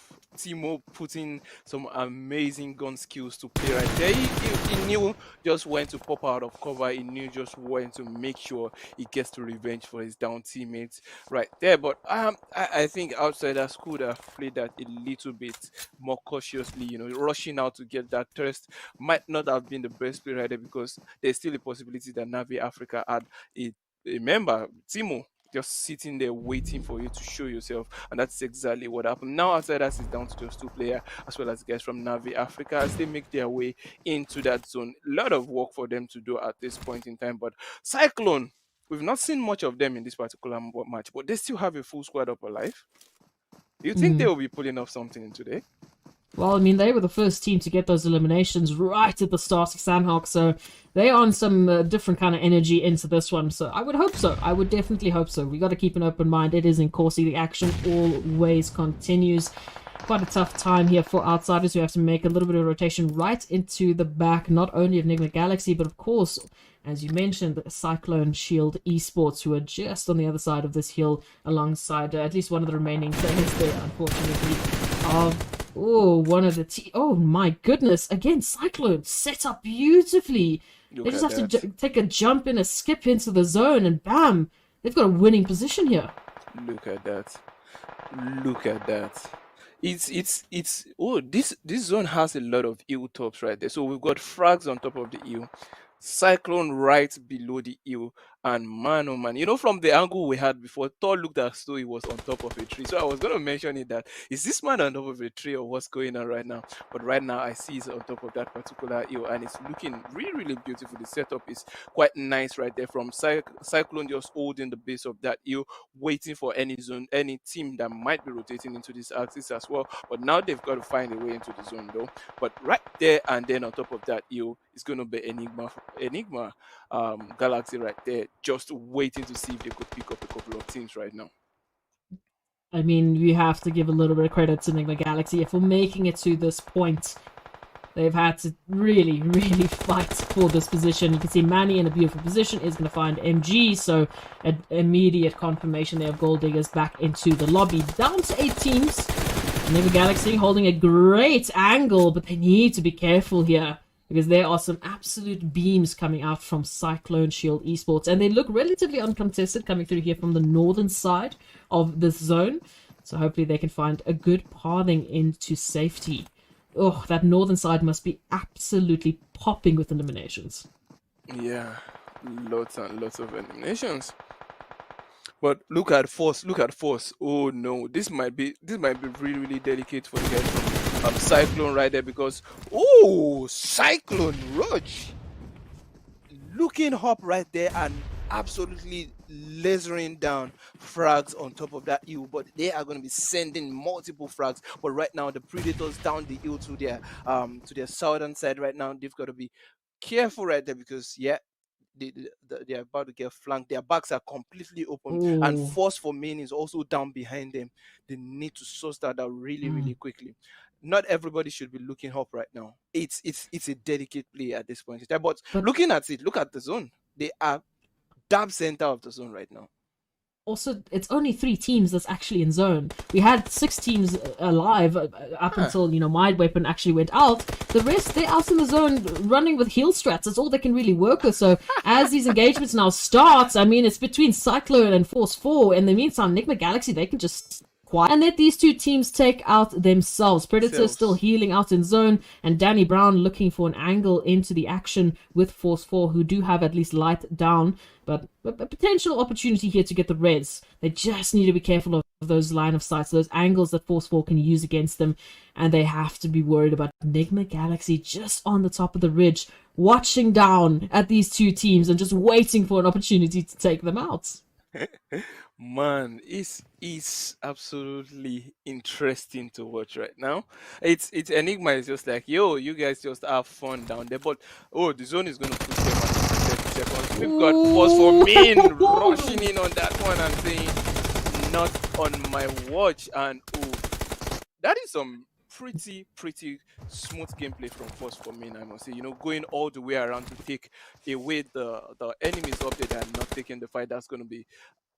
It's just game changing right now. But Danny Brown handling himself, but goes down unfortunately to Frags that has made that beautiful movement earlier on. Team kills up to 6 right there, looking to get some confirmations with the grenade. But Manny is just going to sit at the foot of this hill. Like, I'm not more. I know the move go anywhere. I'm not moving an inch at this point in time. I have the zone. There's absolutely no point for me to move. It's just going to keep picking off the confirmations right there. I mean, it's the same case we have for Frags from Force 4 main. Up towards the ridge line. Can't really find a line of sight. Manny, going for the res, is exposing himself here to Frags. This is the angle that they needed. This is the opportunity that Force 4 needed. I thought that this was gonna come down to the heel off. Both of them just saying, "No, I'm not gonna peek." But because they tried to go for that res, that was their downfall. So Force 4 will be taking the second winner chicken dinner with, of course, Cyclone in second and Predator coming through in third place. Wow. Not at all what I expected, I'll be honest. I did not expect that. I was expecting a complete eel-off, someone jumps off and then... But that angle just got exposed simply because they went for that eel. Cyclone went for that eel-off right there and... yeah. It's amazing work from both teams, though.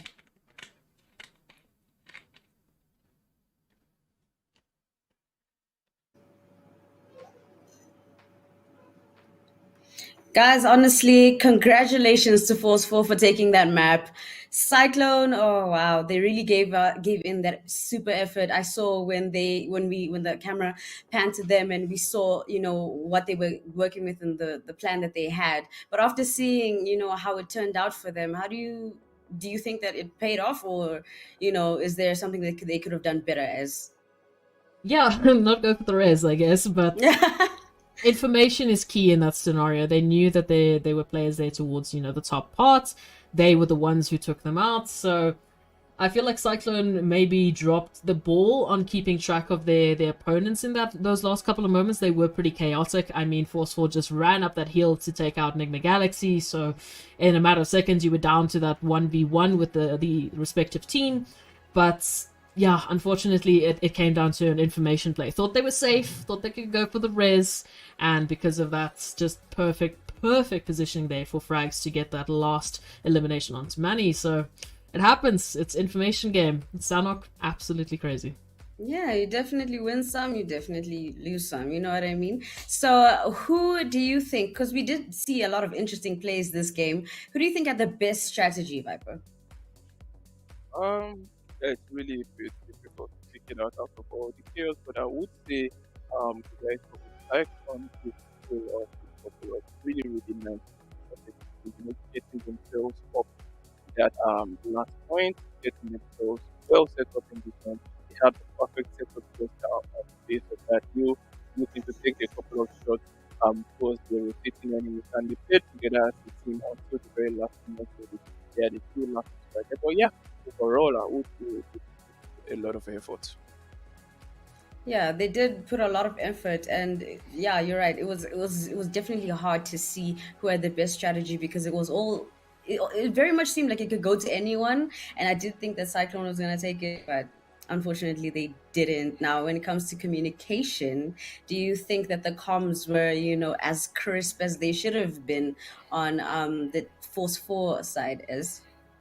On the Force 4 side, I definitely think they made an interesting pull to take out Enigma Galaxy, which definitely they were in prime position. I just thought it was going to be an Enigma Galaxy game. All they had to do is sit back, watch Force 4 and Cyclone take each other out, and all of a sudden, Force 4, they pull out a literal rabbit out of the hat. So a good repositioning from them to take out Force 4. I think the communication from them was pretty good. I'm not too sure what happened after they took them out, why, we saw those 3 players dropping to Cyclone. It's kind of the 3-1 setup, risk that you really do take into this. But it was a good strategy. So I think the comms had to be clear. They had a plan of action in mind. And, I mean, at the end of the day, they were the ones who ran out with the Force, with the winner chicken dinner.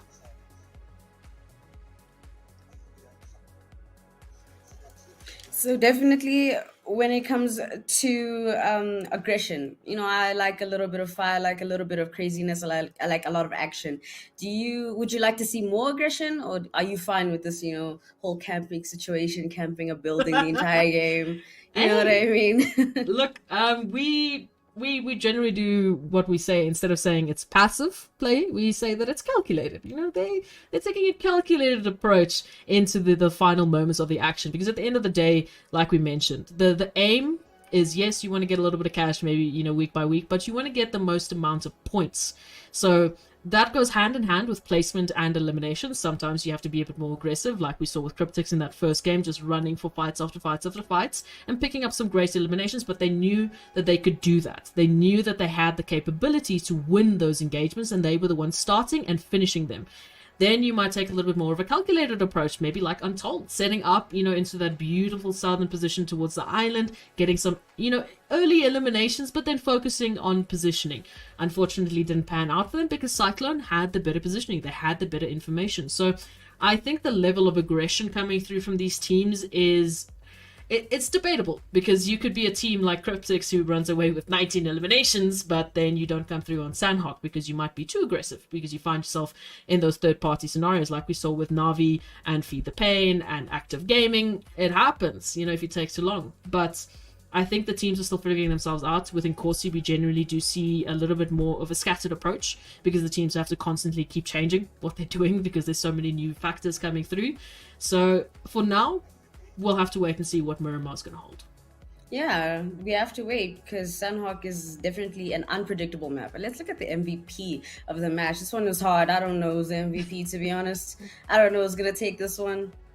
Force Hey. 4. Wow, Frags. Okay, congratulations, Frags, on the MVP with a damage of 732. 7 eliminations. He showed blood. And survival time, 25 minutes. This is amazing. How do you feel about this MVP?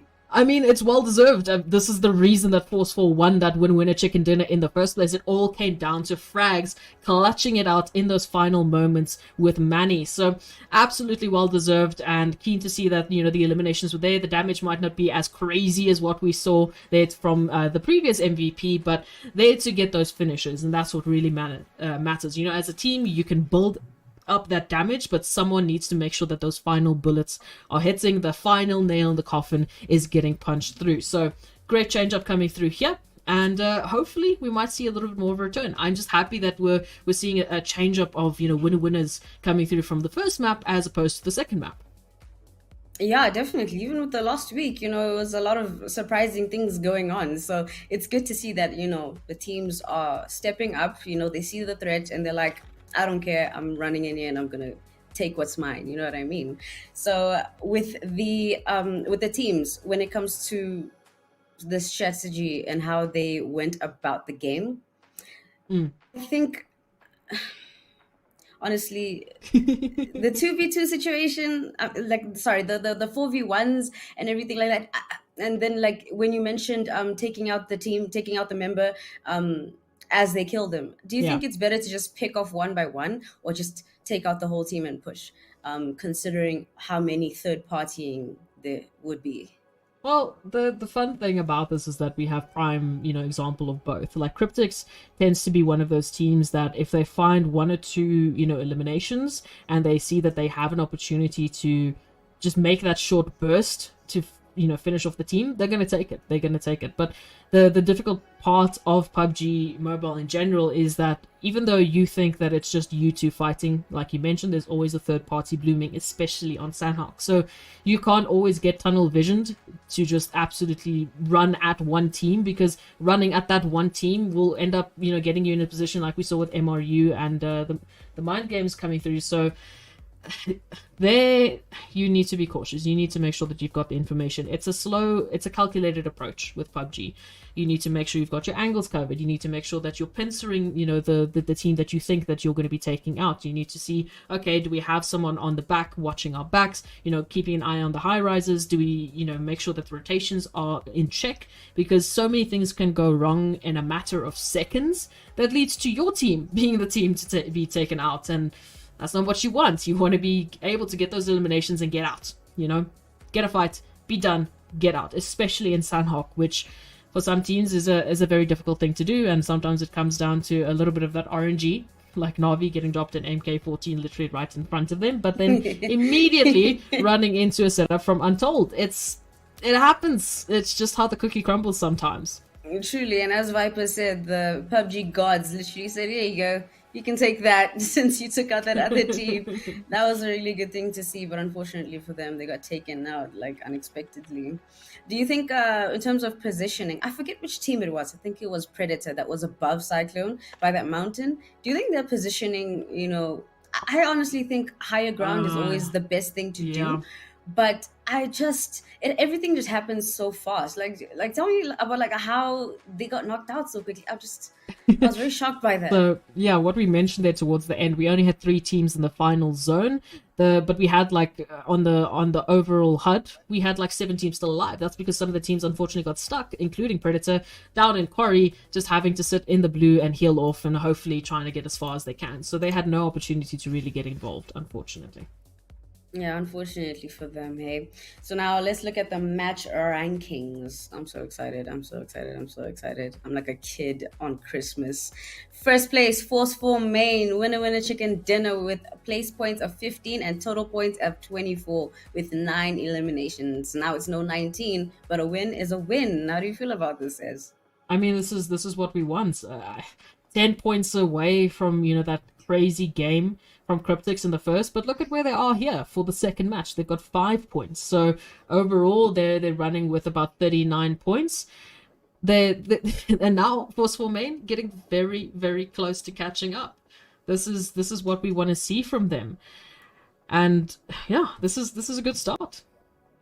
This is only the start. Now let's break down the whole leaderboard. Like, why don't you break down the whole leaderboard for us? Because I'm noticing a whole lot of double digits over here, and then it's looking real sad when you get to 6th place.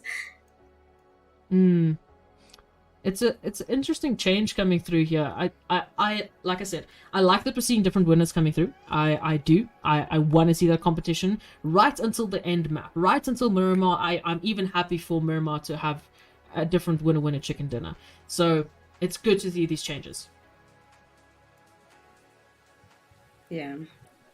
Now, Viper, tell us about your best friends, Nigma Galaxy Fraggers, and their placement. How do you feel on that? Well, at least they are top 5 at this point. They've got double digits total points. I'm almost matching placement and elimination points. So definitely it's lovely to see them getting these points, because the more points you get overall is what helps you out. So yeah, you just need to keep being consistent. If they keep getting 10, 15, 20 points and they are consistent with it, definitely it will take them a long way at the end of the 8 weeks, I believe, and they might find themselves, looking to get into that Umzansi League right there. Guys, I have bad news. I may have put my Costas curse on Cryptics because they are down at 8th place. Yeah, you did it. You don't have to be a caster to caster curse someone. Now look what you did. I'm kidding. Apparently, I only need a mic. No, it's expected. Sanhok is a crazy, crazy map, and if you don't have a good start, you might find yourself, like we saw with Navi, they had a phenomenal run, taking out 2 teams to get to that point, and then bam, they run into the setup there of Untold due to a crazy shift from the zone. So it's RNG, but also we have to keep an open mind. That's, I think, the beauty of PUBG Mobile, is it can change so quickly. Yeah, everything can change, especially on a map like Miramar, where you need vehicles and people not shooting at your tires. Based on the first 2 maps, what are your expectations for Miramar, Viper? Miramar is definitely I said it earlier on that I would be able to predict from watching Erangel and Sanhok, but right now I'm at a total loss of words from what I saw right there in Sanhok. It does shows that majority of these teams can actually come up to the task when needed, and even though I've got my eyes on a few of these teams, Cyclone right now, the Predators, G3, and definitely we might be seeing these teams coming a lot well, but at the same time I don't want to push I won't say our favorite. I would say Esmari's favorite right now to the back as well, because I'll Hey. be looking to see what they will be bringing into this particular Miramar map as well. Okay, guys, come on now. Like, honestly, no. We can't be shy now. I need you to guys give me a top three from both of you. Top three It's gonna be for a tough one. Miramar. It's gonna be a tough one. I'm gonna still put Cryptics up there. I'm still going to be putting. Navi's not pulling up to the show how I wanted them to. So you know what? I'm gonna put Cyclone there instead after the performance, and I'm going to put in a team like Force 4. I mean, they've been somewhat consistent for me. So yeah, maybe you might even see the potential sister team of G3 Hungry for Kills coming through, because we know G3 Temper, they're a crazy team on Miramar. So maybe, having the G3 in the name is going to bring them some luck on Miramar. Viper, top three? I think I'm gonna go for Force for Men in that first position, and then we have Cryptics following up, and then hopefully we might be seeing Cyclone as well in that position. I don't know if you guys have noticed, but Navi always starts off hot and then just randomly gets knocked out. Like, what's that? What's going on with them? I would like to be in the room with the comms and just understand what's going on with them, because it's a bit disappointing considering that last week they were so on fire, especially with the damages. Like, I'm just not really understanding what's going on with the strategy there. PUBG Mobile. It's a difficult game to understand sometimes, because it just constantly keeps changing. I mean, the stats that you might have get thrown out of the window as soon as you start, your first Sanhok or Erangel game. So yeah, Miramar, we're gonna have to wait and see what's gonna happen. I think for Navi, they need to really focus on maybe earlier rotations, maybe making sure they run with that 1-3 setup again, so that they have someone scouting out, seeing, okay, is it safe to rotate here or not, and just running like that so they can make sure they get into those final stages. I think if they can get into the final fights, they might be a contender for winner chicken dinner. Now, with Miramar, I'm not too familiar with PUBG as a whole, but Miramar in particular, I don't really know what the hot drops are. So, like, let me know what the hot drops are, Viper. I want some aggression. What are the hot drops? Well, at this point, the teams aren't really going for like odd drops really in all these maps, because it's really really tight for each one of them, and going for odd drops at this point doesn't really work. You can see what happened in Sanhok right there. Bootcamp was completely empty, so I would be looking to see something similar in this particular one. Right now, we might be seeing the teams just spreading out, putting their tentacles in all places that you don't expect them to be right there, and end up having multiple teams in the same location. So I would not be naming any odd drops at this point in time, because I'm not expecting to see them going for these odd drops. Okay, well, thank you for your feedback, Viper. Now the game has started, so good luck and have fun to all of the players, and I will leave you with Ez and Viper. Thank you very much, Paisley. And let's get into the action with Miramar, who has already started their flight path heading towards here. So, yeah, I mean, Paisley mentioned a little bit of those hot drops. We know the central parts of Miramar tend to be a little bit more, I guess, active, if we can say it that way. So, I mean, I'm looking at San Martin, I'm looking at the Power Grid, I'm definitely looking at Picado, maybe even a little bit of Hacienda del Patron, a little bit of that action. Otherwise, some of the teams might be jumping towards those outskirts of Miramar. As we know, massive map. I mean, it's only 8x8, compared to Erangel, same spacing technically, but that's before you consider the lack of water space. So lots of land to cover. These teams have to make quite a couple of rotations. And are you kidding me? Am I seeing an elimination already? Yep, with an SLR. Hi. Okay. So Miramar is going to be interesting. Yeah.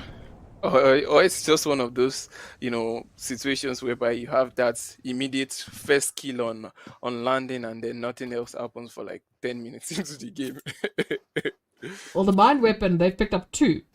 Oh, that means they've been able to get confirmation. What is happening? It's like they've just come back with an absolute vengeance.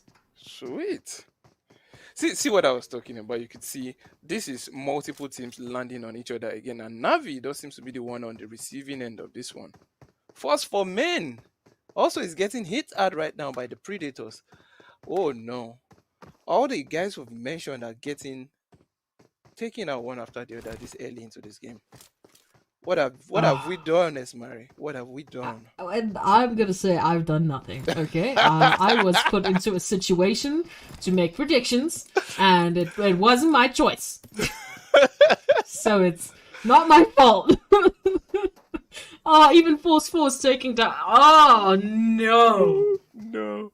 This is the worst case of Casters Curve. I'm gonna blame Paisley. When we come back, I am blaming Paisley all the way. It's the host.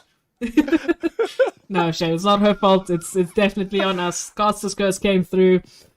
And Untold, unfortunately, are feeling the brunt of the action as well. But Cyclone up here, maybe doing most of the damage. Jesco still up towards the top of that building, taking a bit of a line of sight down to what is happening, but not really in a position here to get that res onto Falak. So confirmation should hopefully come through shortly. I believe between Manny and Danny Brown it should happen here. And Hemro here just from the side. Oh, might be in a bit of a spot of trouble as Manny and Danny Brown, they actually, instead of confirmation, they seem to be making headway straight to Hemro. Yeah, that was some ballsy move right there. They've smoked all the way across the street, and I'm trying to get that angle, but Emro is keeping his eyes wide open. That M762 is devastating close range, so I don't know which is going to be winning with that between that UMP. Oh, nope. M762 is going to be clutching this one. Anytime I hear that weapon, seriously, in a game of PUBG, I move away quick because it fires really fast and it does a lot of damage right there. M762, you don't honest that one. But the game just really changed around. Untold, coming in with a quick left, right, and center right there. But Cyclone trying to keep it together. They've got 3 kills already, but just 2 players left in this one. It's still zone 1, and losing a lot of players this early is definitely not what you want, because you want to accumulate the kills. You want to have that numbers advantage moving forward in this particular game, because you would need it. This is Miramar. The numbers will help you to cover a lot more angles, to get more informations, and this is how you actually survive the game of Miramar right there. So let's see how this is going to be going for CLS. That's going to be Cyclone Shield Esports against, I think that's a solo member left right there from Untold as well. Yeah. Ember now in a bit of a position here.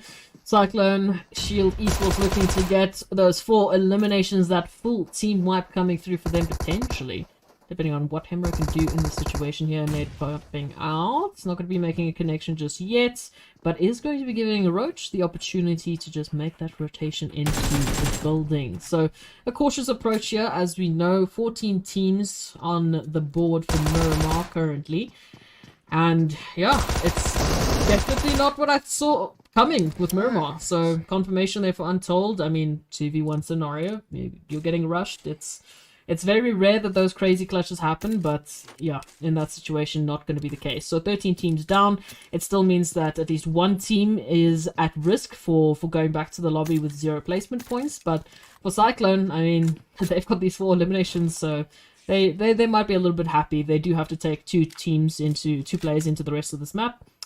But if they can just get to the final stage of Miramar, those final couple of placement points, now with this foundation of eliminations, they might be absolutely golden. Yeah. Imagine getting to a second position with 12 points. That's 16 already. Not to think of how many points they will still pick up along the way. They might still pick up along the way. So yeah, elimination points never go wrong, especially if you can find a way to combine them well with those placement points. I must say, it's still quite early on in the game, and so much has already happened. Down to 13 teams already, and I wasn't expecting this in Miramar at all. I was actually expecting a really slow game, even though I did mention that we might be seeing teams landing on top of each other, in the same compounds, because they were not looking, they were just trying to stay away from each other, but end up, just landing with each other yet again. But right, that happened, and the teams are already getting the fighting and picking up those skill points, and not just taking 1 elims, 2 elims. They are taking out the full squad, even though they are losing some as well. And it's quite nice to see how the engagement happens between this team. I was actually expecting I wasn't expecting CLS to win this one earlier on, but they turned it around and made it work for them. Yeah, no, it seems to be a common occurrence here with CLS. So hopefully we'll see a little bit more from them going through into the rest of this Miramar. I do not want the journey to end here for them. They've done well to get to this point. They just need to keep it going. I mean, the rest of the teams, that is also a question mark on my mind here, because we know Miramar absolutely humongous map. So, I mean, in terms of the chances of engagements you get, it generally is quite low. So the fact that they've already found a team here just off of the bat, it set themselves up beautifully. But we also saw the team there of the Mind Weapon who, you know, they started there with those 2 great eliminations. So maybe they are continuing their streak. And I mean, there's still plenty of opportunities for the rest of these teams. I want to see, you know, a few more teams coming through. I want to see Feel the Pain having a change in fruition this time, you know, coming through to the leaderboard, not being bombarded with utility, hopefully, this time around. Same can be said for, as we can see, the Predators, the Outlaws Predators coming through. I want to see them getting into those final phases. They did have to just, rely on that heel off towards Sanhok. So, I don't know, from your side, Viper, what has Predators maybe been doing a little bit wrong that hasn't been leading to them being in a good position here for the last possible stages? I feel like the Predators they have the thought to rotate properly, but they've been doing it a bit late.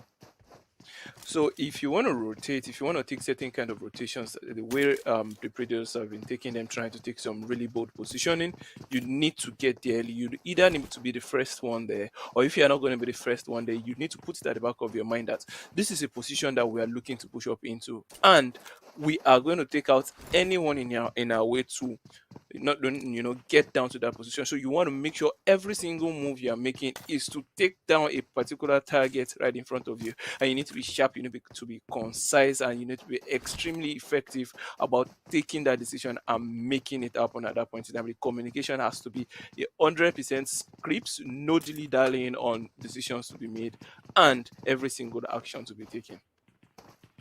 Absolutely. I mean, precision is key here, and especially for some of the teams.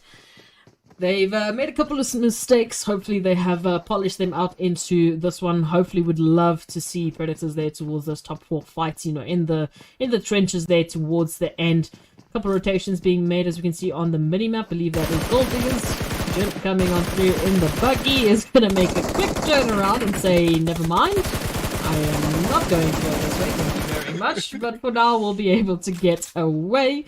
Close call, but I think the Outlaws have made their presence known.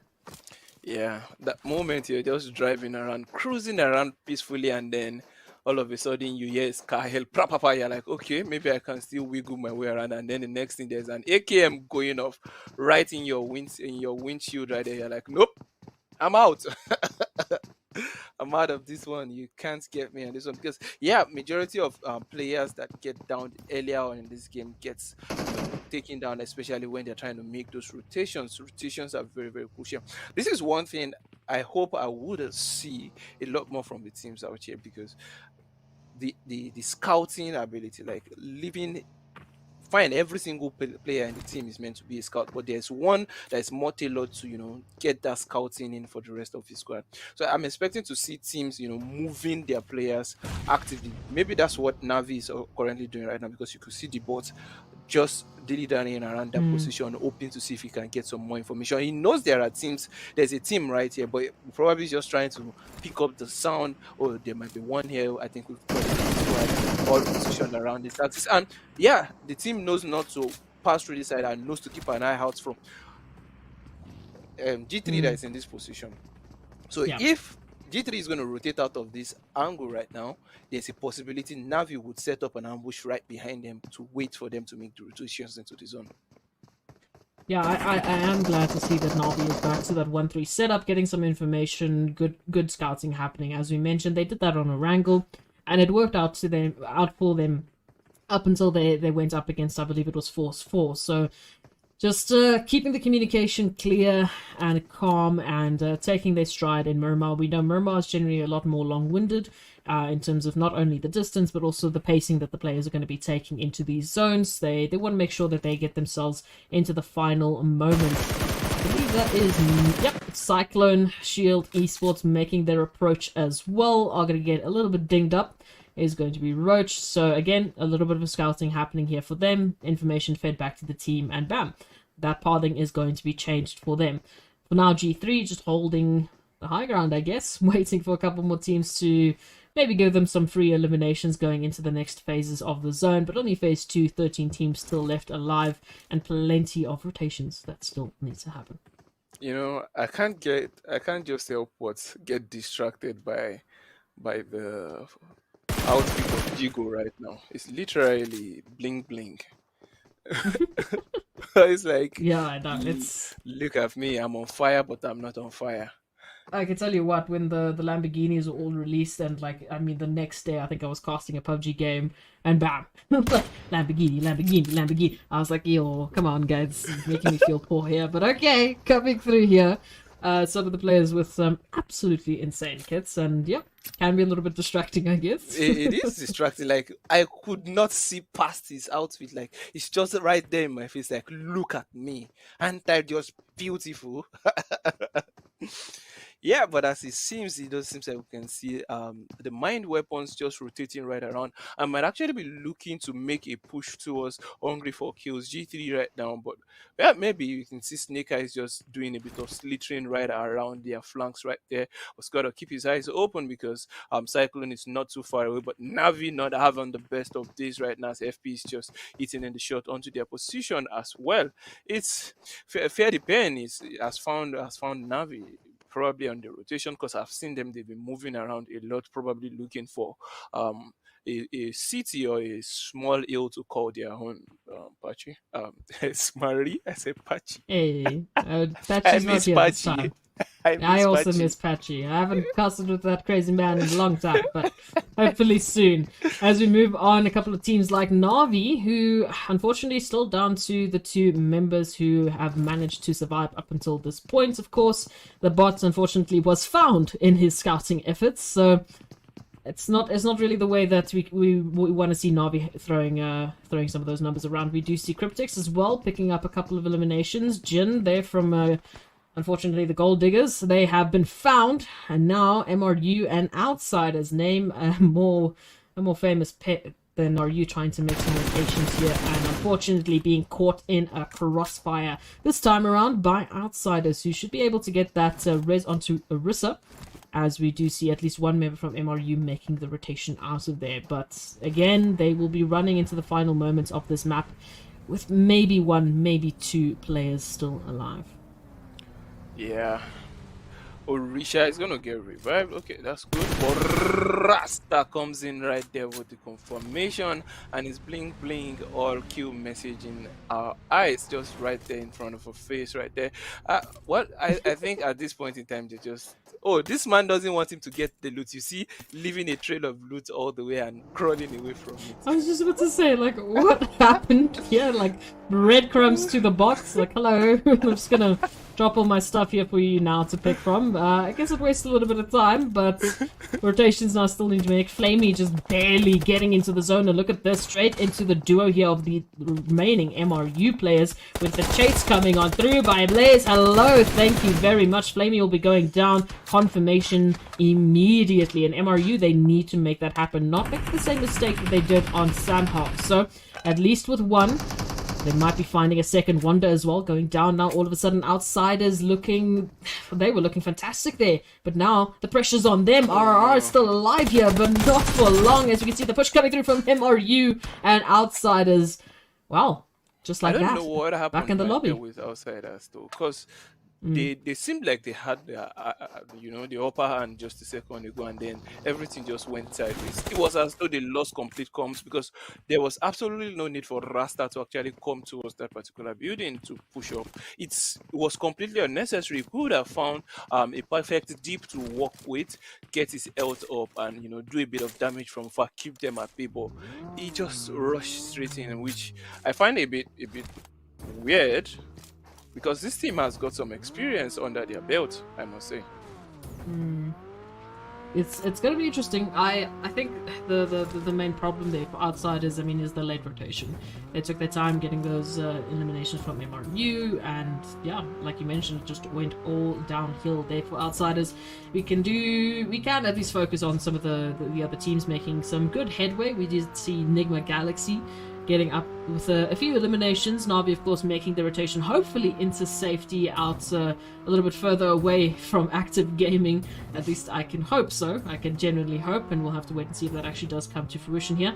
And just up ahead, of course, we do have Feel the Pain, who do look very healthy towards these 12-team lines. So hopefully they can move that a little bit further here. And yeah, I think we might have another interesting top 4, top 5 lineup here. Hopefully with a few more names that we haven't seen today. Yeah, it's to be honest, I'm just looking at it and it's been kind of chill, you must say, but oh no. Navi not looking too good on this one, I must say. You know, driving around in such a zone, you would expect the team to be down just by the side of this particular zone right there. And that's the risk that they have to take.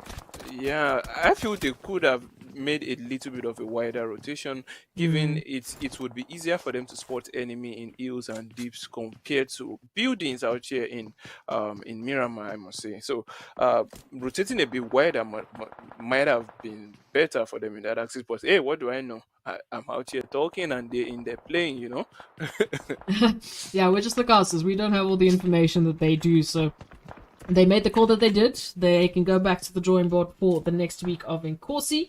That will unfortunately be the end of Navi for today. But for the rest of the teams like Nuka Galaxy, who've just picked up 2 eliminations, they still have a couple of steps ahead of them to take here. Does seem like Cryptix is just up to their northern side, just up those hills, making a couple of shots there towards the edge of the zone as well. They have spotted out the team here of Nigma Galaxy, so they need to be very careful here. Otherwise, their story might come to an end, but keeping their attention here towards Feel the Pain Esports and Active Gaming. We can see just on the high rise here. I believe that's one member that couldn't quite catch. I saw Cryptix. I think it was Lazy Boy. I see Cryptix, but there's one little lone yellow out in the sea of blue and purple that I'm very curious about, but they have to make sure that they stay very, very quiet. Otherwise, they will be caught in unfortunate crossfire. Oh, Cyclone Shield Esports now being picked up as well? Yeah, I think that's going to be them out already to the Mind Weapon. The Mind Weapon is really, really coming in hot this time around. No, they need to. They need to make sure that they get as many eliminations as they possibly can. Rotations will be coming through as well. A little bit of a risk here for Nigma Galaxy, just driving straight in front of Cryptix, but they need to send it, absolutely. They need to get into a good position here. Look, Cryptix, Monopoly on the zone, first team in the zone. And Baby out to the open is going to just barely get into safety. Force 4 Light in the meantime, taking up a little bit of the engagement of their own against Active Gaming here, Viper. Active versus Force for Main, and Force for Main, oh, this is the last player right there for them, and Active Gaming needs to clear this man out for them to make it into the zone. But we've got Skinny right deep in the zone, not coming in. The nades, I was gonna say that where are the nades? So you need to start pushing him out, you need to start pressuring him with those nades, you need to make him make a mistake right there. But oh, in comes that third party saying, hello, can I be of help? Active Gaming realizing that man is gonna make their way, but Cryptic standing strong. They've got that high position. They could look down and fire a lot at every single one. Hungry for kills, not looking too bad on the axis, although they've got 0 kills at the moment right now, but they still have a full squad alive. And you know, that could really go down really quickly or could go in their favor, because at times the numbers really, really counts right there. I can tell you what, Mind Weapon in an absolutely prime position here to third party, not only hungry for kills, but of course MRU with the last remaining member of Blaze still being alive. So they're just gonna keep watch for the time being as they see what G3 Hungry for Kills will be doing in the next couple of seconds. They do have a monopoly of the zone currently as that shift moves towards their favor. Absolutely zone blessed. Only another team which I believe might be Cyclone in at least the edge of the zone. The rotations have to be made. You can see Cryptics now picking up Force 4 as well as Active, applying some of that pressure towards Feel the Pain. The feed is absolutely lighting up, and we're down to 6 teams as the numbers are dropping drastically. Coming through here, G3 with a perfect line of sight towards Feel the Pain is going to find one as to get that confirmation, however, but they still have zone. Right now, they're in prime position to just take a 360 view of the zone, pick out whoever they want. Nice work right there. You can see G3 has got that perfect centering in the zone, and they are making it a really tough time for the mind weapon to come in. But that nade from Saz onto himself right there was like, yo, let me help you guys out. Tack!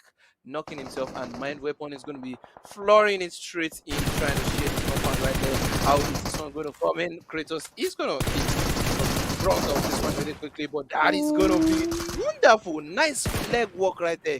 He just jiggles, wiggles, and get out of arm's way just in the nick of time, and he's still up alive. But no, that I spoke too soon. He's back, and he's gonna be hungry for kills on top of this one. 5 kills up, sitting dead, at the edge of that zone right now.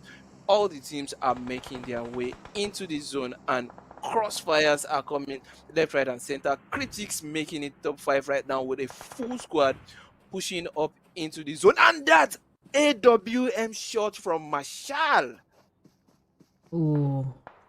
I believe that was Enigma Galaxy's last remaining player, Baby, going out. And now, Active Gaming and Feel the Pain still alive in this one. But as you mentioned, Cryptics with a full team and G3 hungry for kills with a full team as the last 4 remaining players. And the numbers start dwindling away with the beautiful shots coming through. And the nade on top of it, Senke is with it. Cryptics, they are clearing up the competition now. It's 2 players from Active Gaming. It's the 4 players from G3 hungry for kills still left in their way.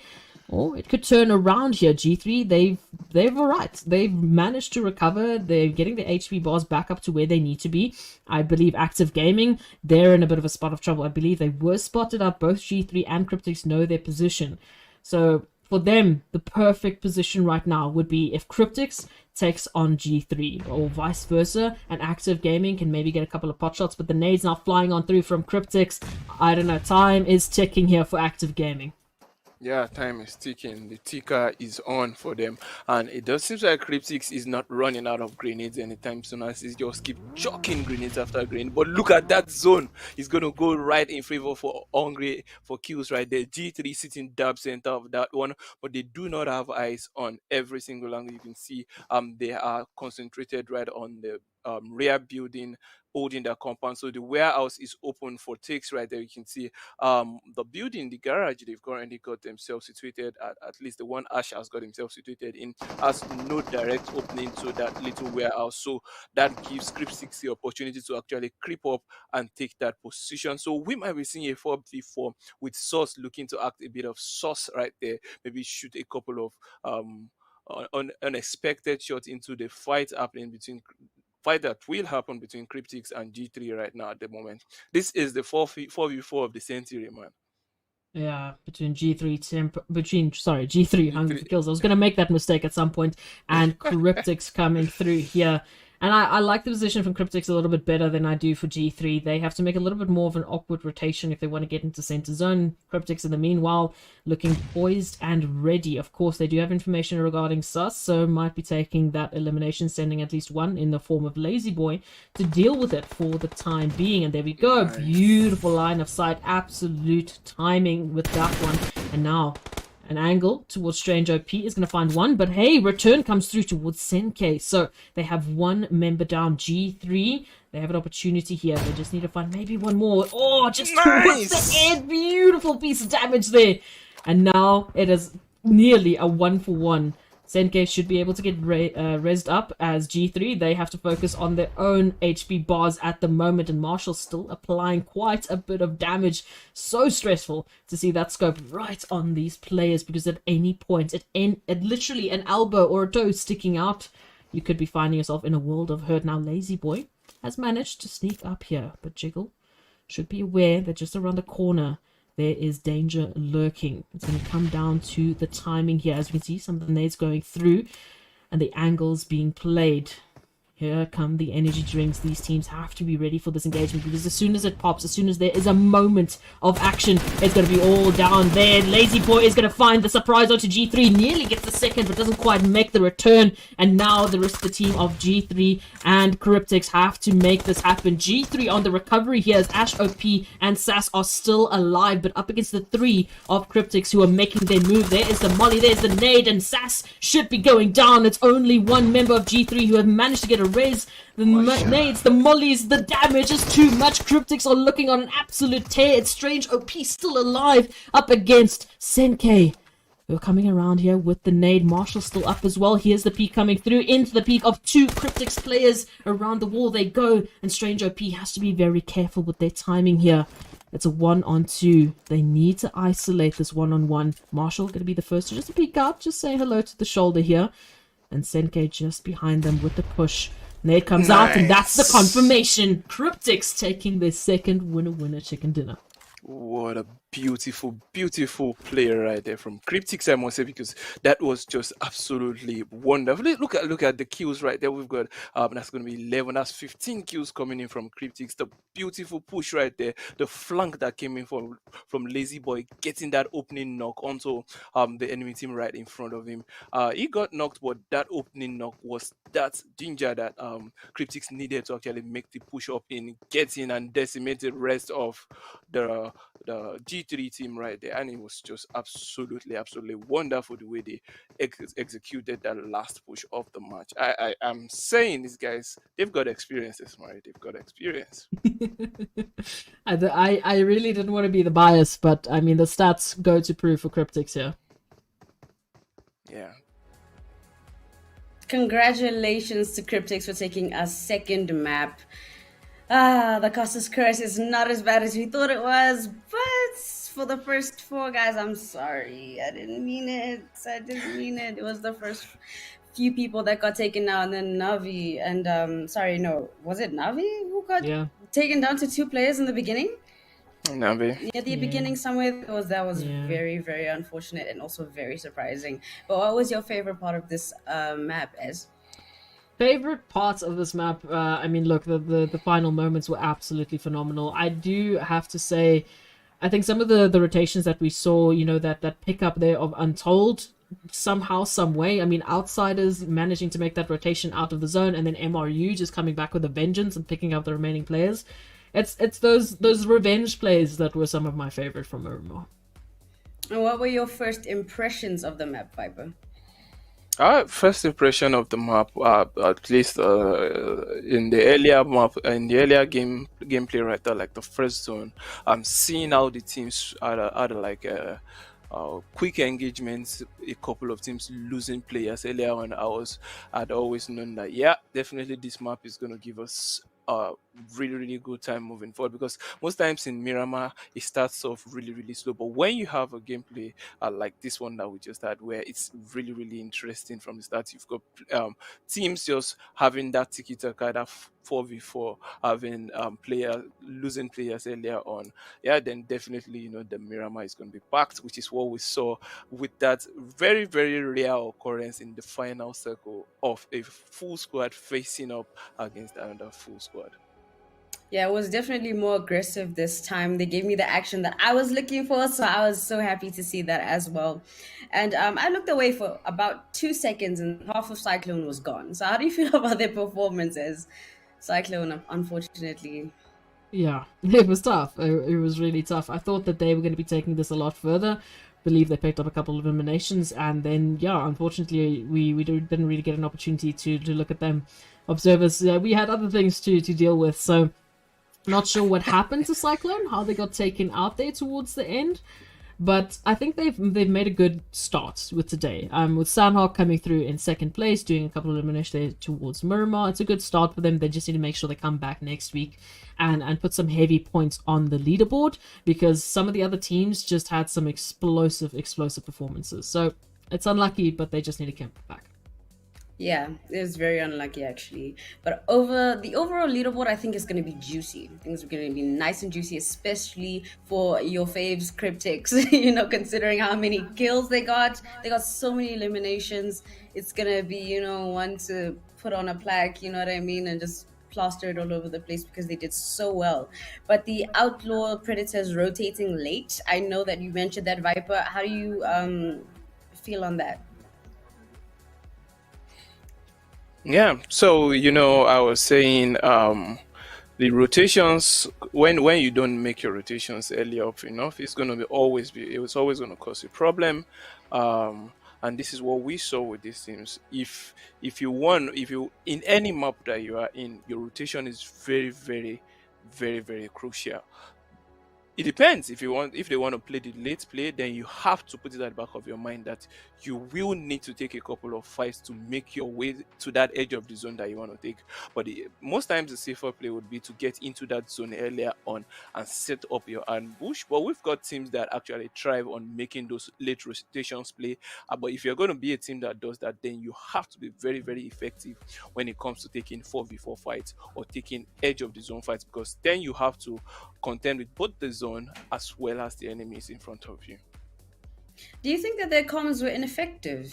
Considering that their late rotations obviously didn't work in their favor. Do you think they were maybe uncertain of what the move that they wanted to make next? Like maybe the IGL wasn't, giving as clear comms as the rest of the teams. Well, looking at what I saw in their games, a lot of things happened really, really fast, and they could have the perfect comms, but the gameplay, the tactics just did not work out. So yeah, I wouldn't be able to really overly determine what really went wrong with the team, but I would say the tactics they tried out in that particular position just did not work out. It's quite unfortunate. Yeah, it is quite unfortunate. Ez, do you want to give us like an insight of when teams I've noticed throughout the three maps have been doing a lot of, for lack of a better word, I would say dry peeking, sort of just like going in for a fight without knowing all of the information, without doing the full scout. How do you feel on those plays that a lot of those players made? Look, yeah, sometimes you're pushed into a corner and you sort of just have to go for it at any opportunity. Maybe you get lucky, maybe you get that first shot in and it turns in your favor. We've seen a couple of teams actually making that happen, like MRU and Outsiders, specifically, like Navi going through, with Field of Pain. Generally, you would want a more calculated approach if time allows it and if the positioning allows it. Sometimes you do have to send in one absolutely crazy kamikaze and hope that they're going to be finding some sort of an entryway, some sort of a crack in the defense of the team that you're taking on. So it's not surprising that we are seeing these teams who, especially with those AWMs coming through into the final moments, or maybe the MK14s that they were gifted to come through and finding those openers. That makes a huge world of difference, as we saw there with towards the final moments with Cryptics and G3. It was that one initial entry from G3 side, and then all of a sudden Cryptics, they were on the back foot, but bam, immediately AWM comes through. And now G3 have to stop. They can't push further. They need to first res and they need to stop. So it gives that spacing allowance that you really need. And at the end of the day, yeah, there's smokes, there's mollies, there's nades. It's not like some of other FPSs you might be more familiar with, where you have a flash that you can actually work with. Here, you have to sometimes just resort to better positioning, to better line of sight, and hopefully next time some better information. Yeah, hopefully some better information. And there were some funny moments. One that stood out to me was when G3 assassinated himself. That one really just, yeah, I laughed silently in my little corner. Were there any specific funny moments that stood out to you? Yeah, well, that particular nade was my funny moment as well, because that nade would have been a really good nade. He had timed it well, but the gods of PUBG are like, nope, not today, bro. And were there any funny moments for you? The nade was pretty good. I do want to bring up that moment of Jin making the rotation into what I believe was it's escaping my mind now. It might have been Cyclone, might have been Predator, but he was just taking that drive through, getting shot at a couple hundred times, and said, "Okay, no, whoop, out of the count." So that was a good one for me. I can just imagine the comms that were coming through from that one. Other than that, there were some fun scouting moments. Let's take a look at the MVP. I want to know who took it this time.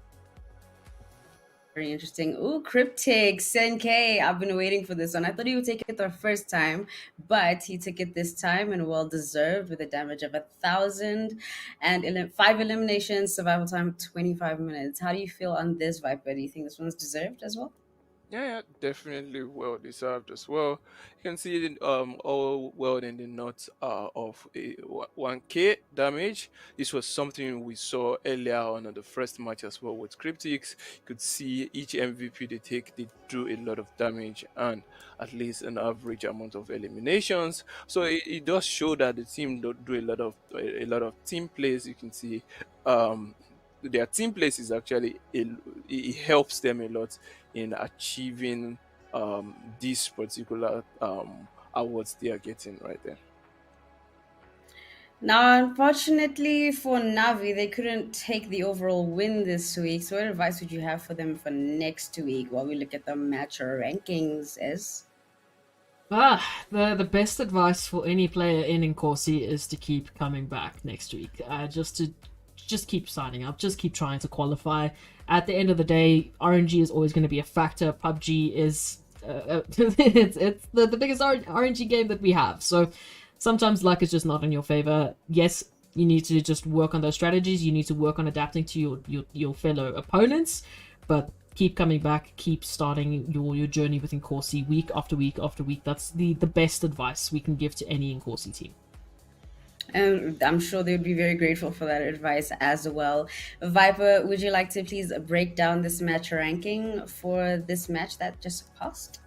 Yeah, definitely would be my pleasure. We could see Cryptics right there with that winner chicken dinner just sitting pretty with a total of 30 points. That's going to be at this point they're just playing around with both the placement point and the elimination points. Like, yeah, can we get higher? Which can we go higher at any point?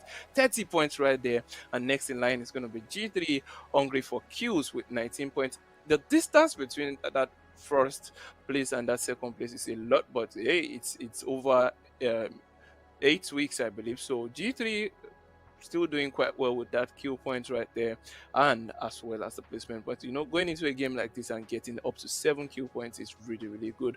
Feel the pain, it starts trickling down from there. Active Gaming actually finishing in that third position, but not getting enough eliminations to stick up to that third position, but would be falling to fourth position as their position as the third position gets taken by FP Esports. That's the field.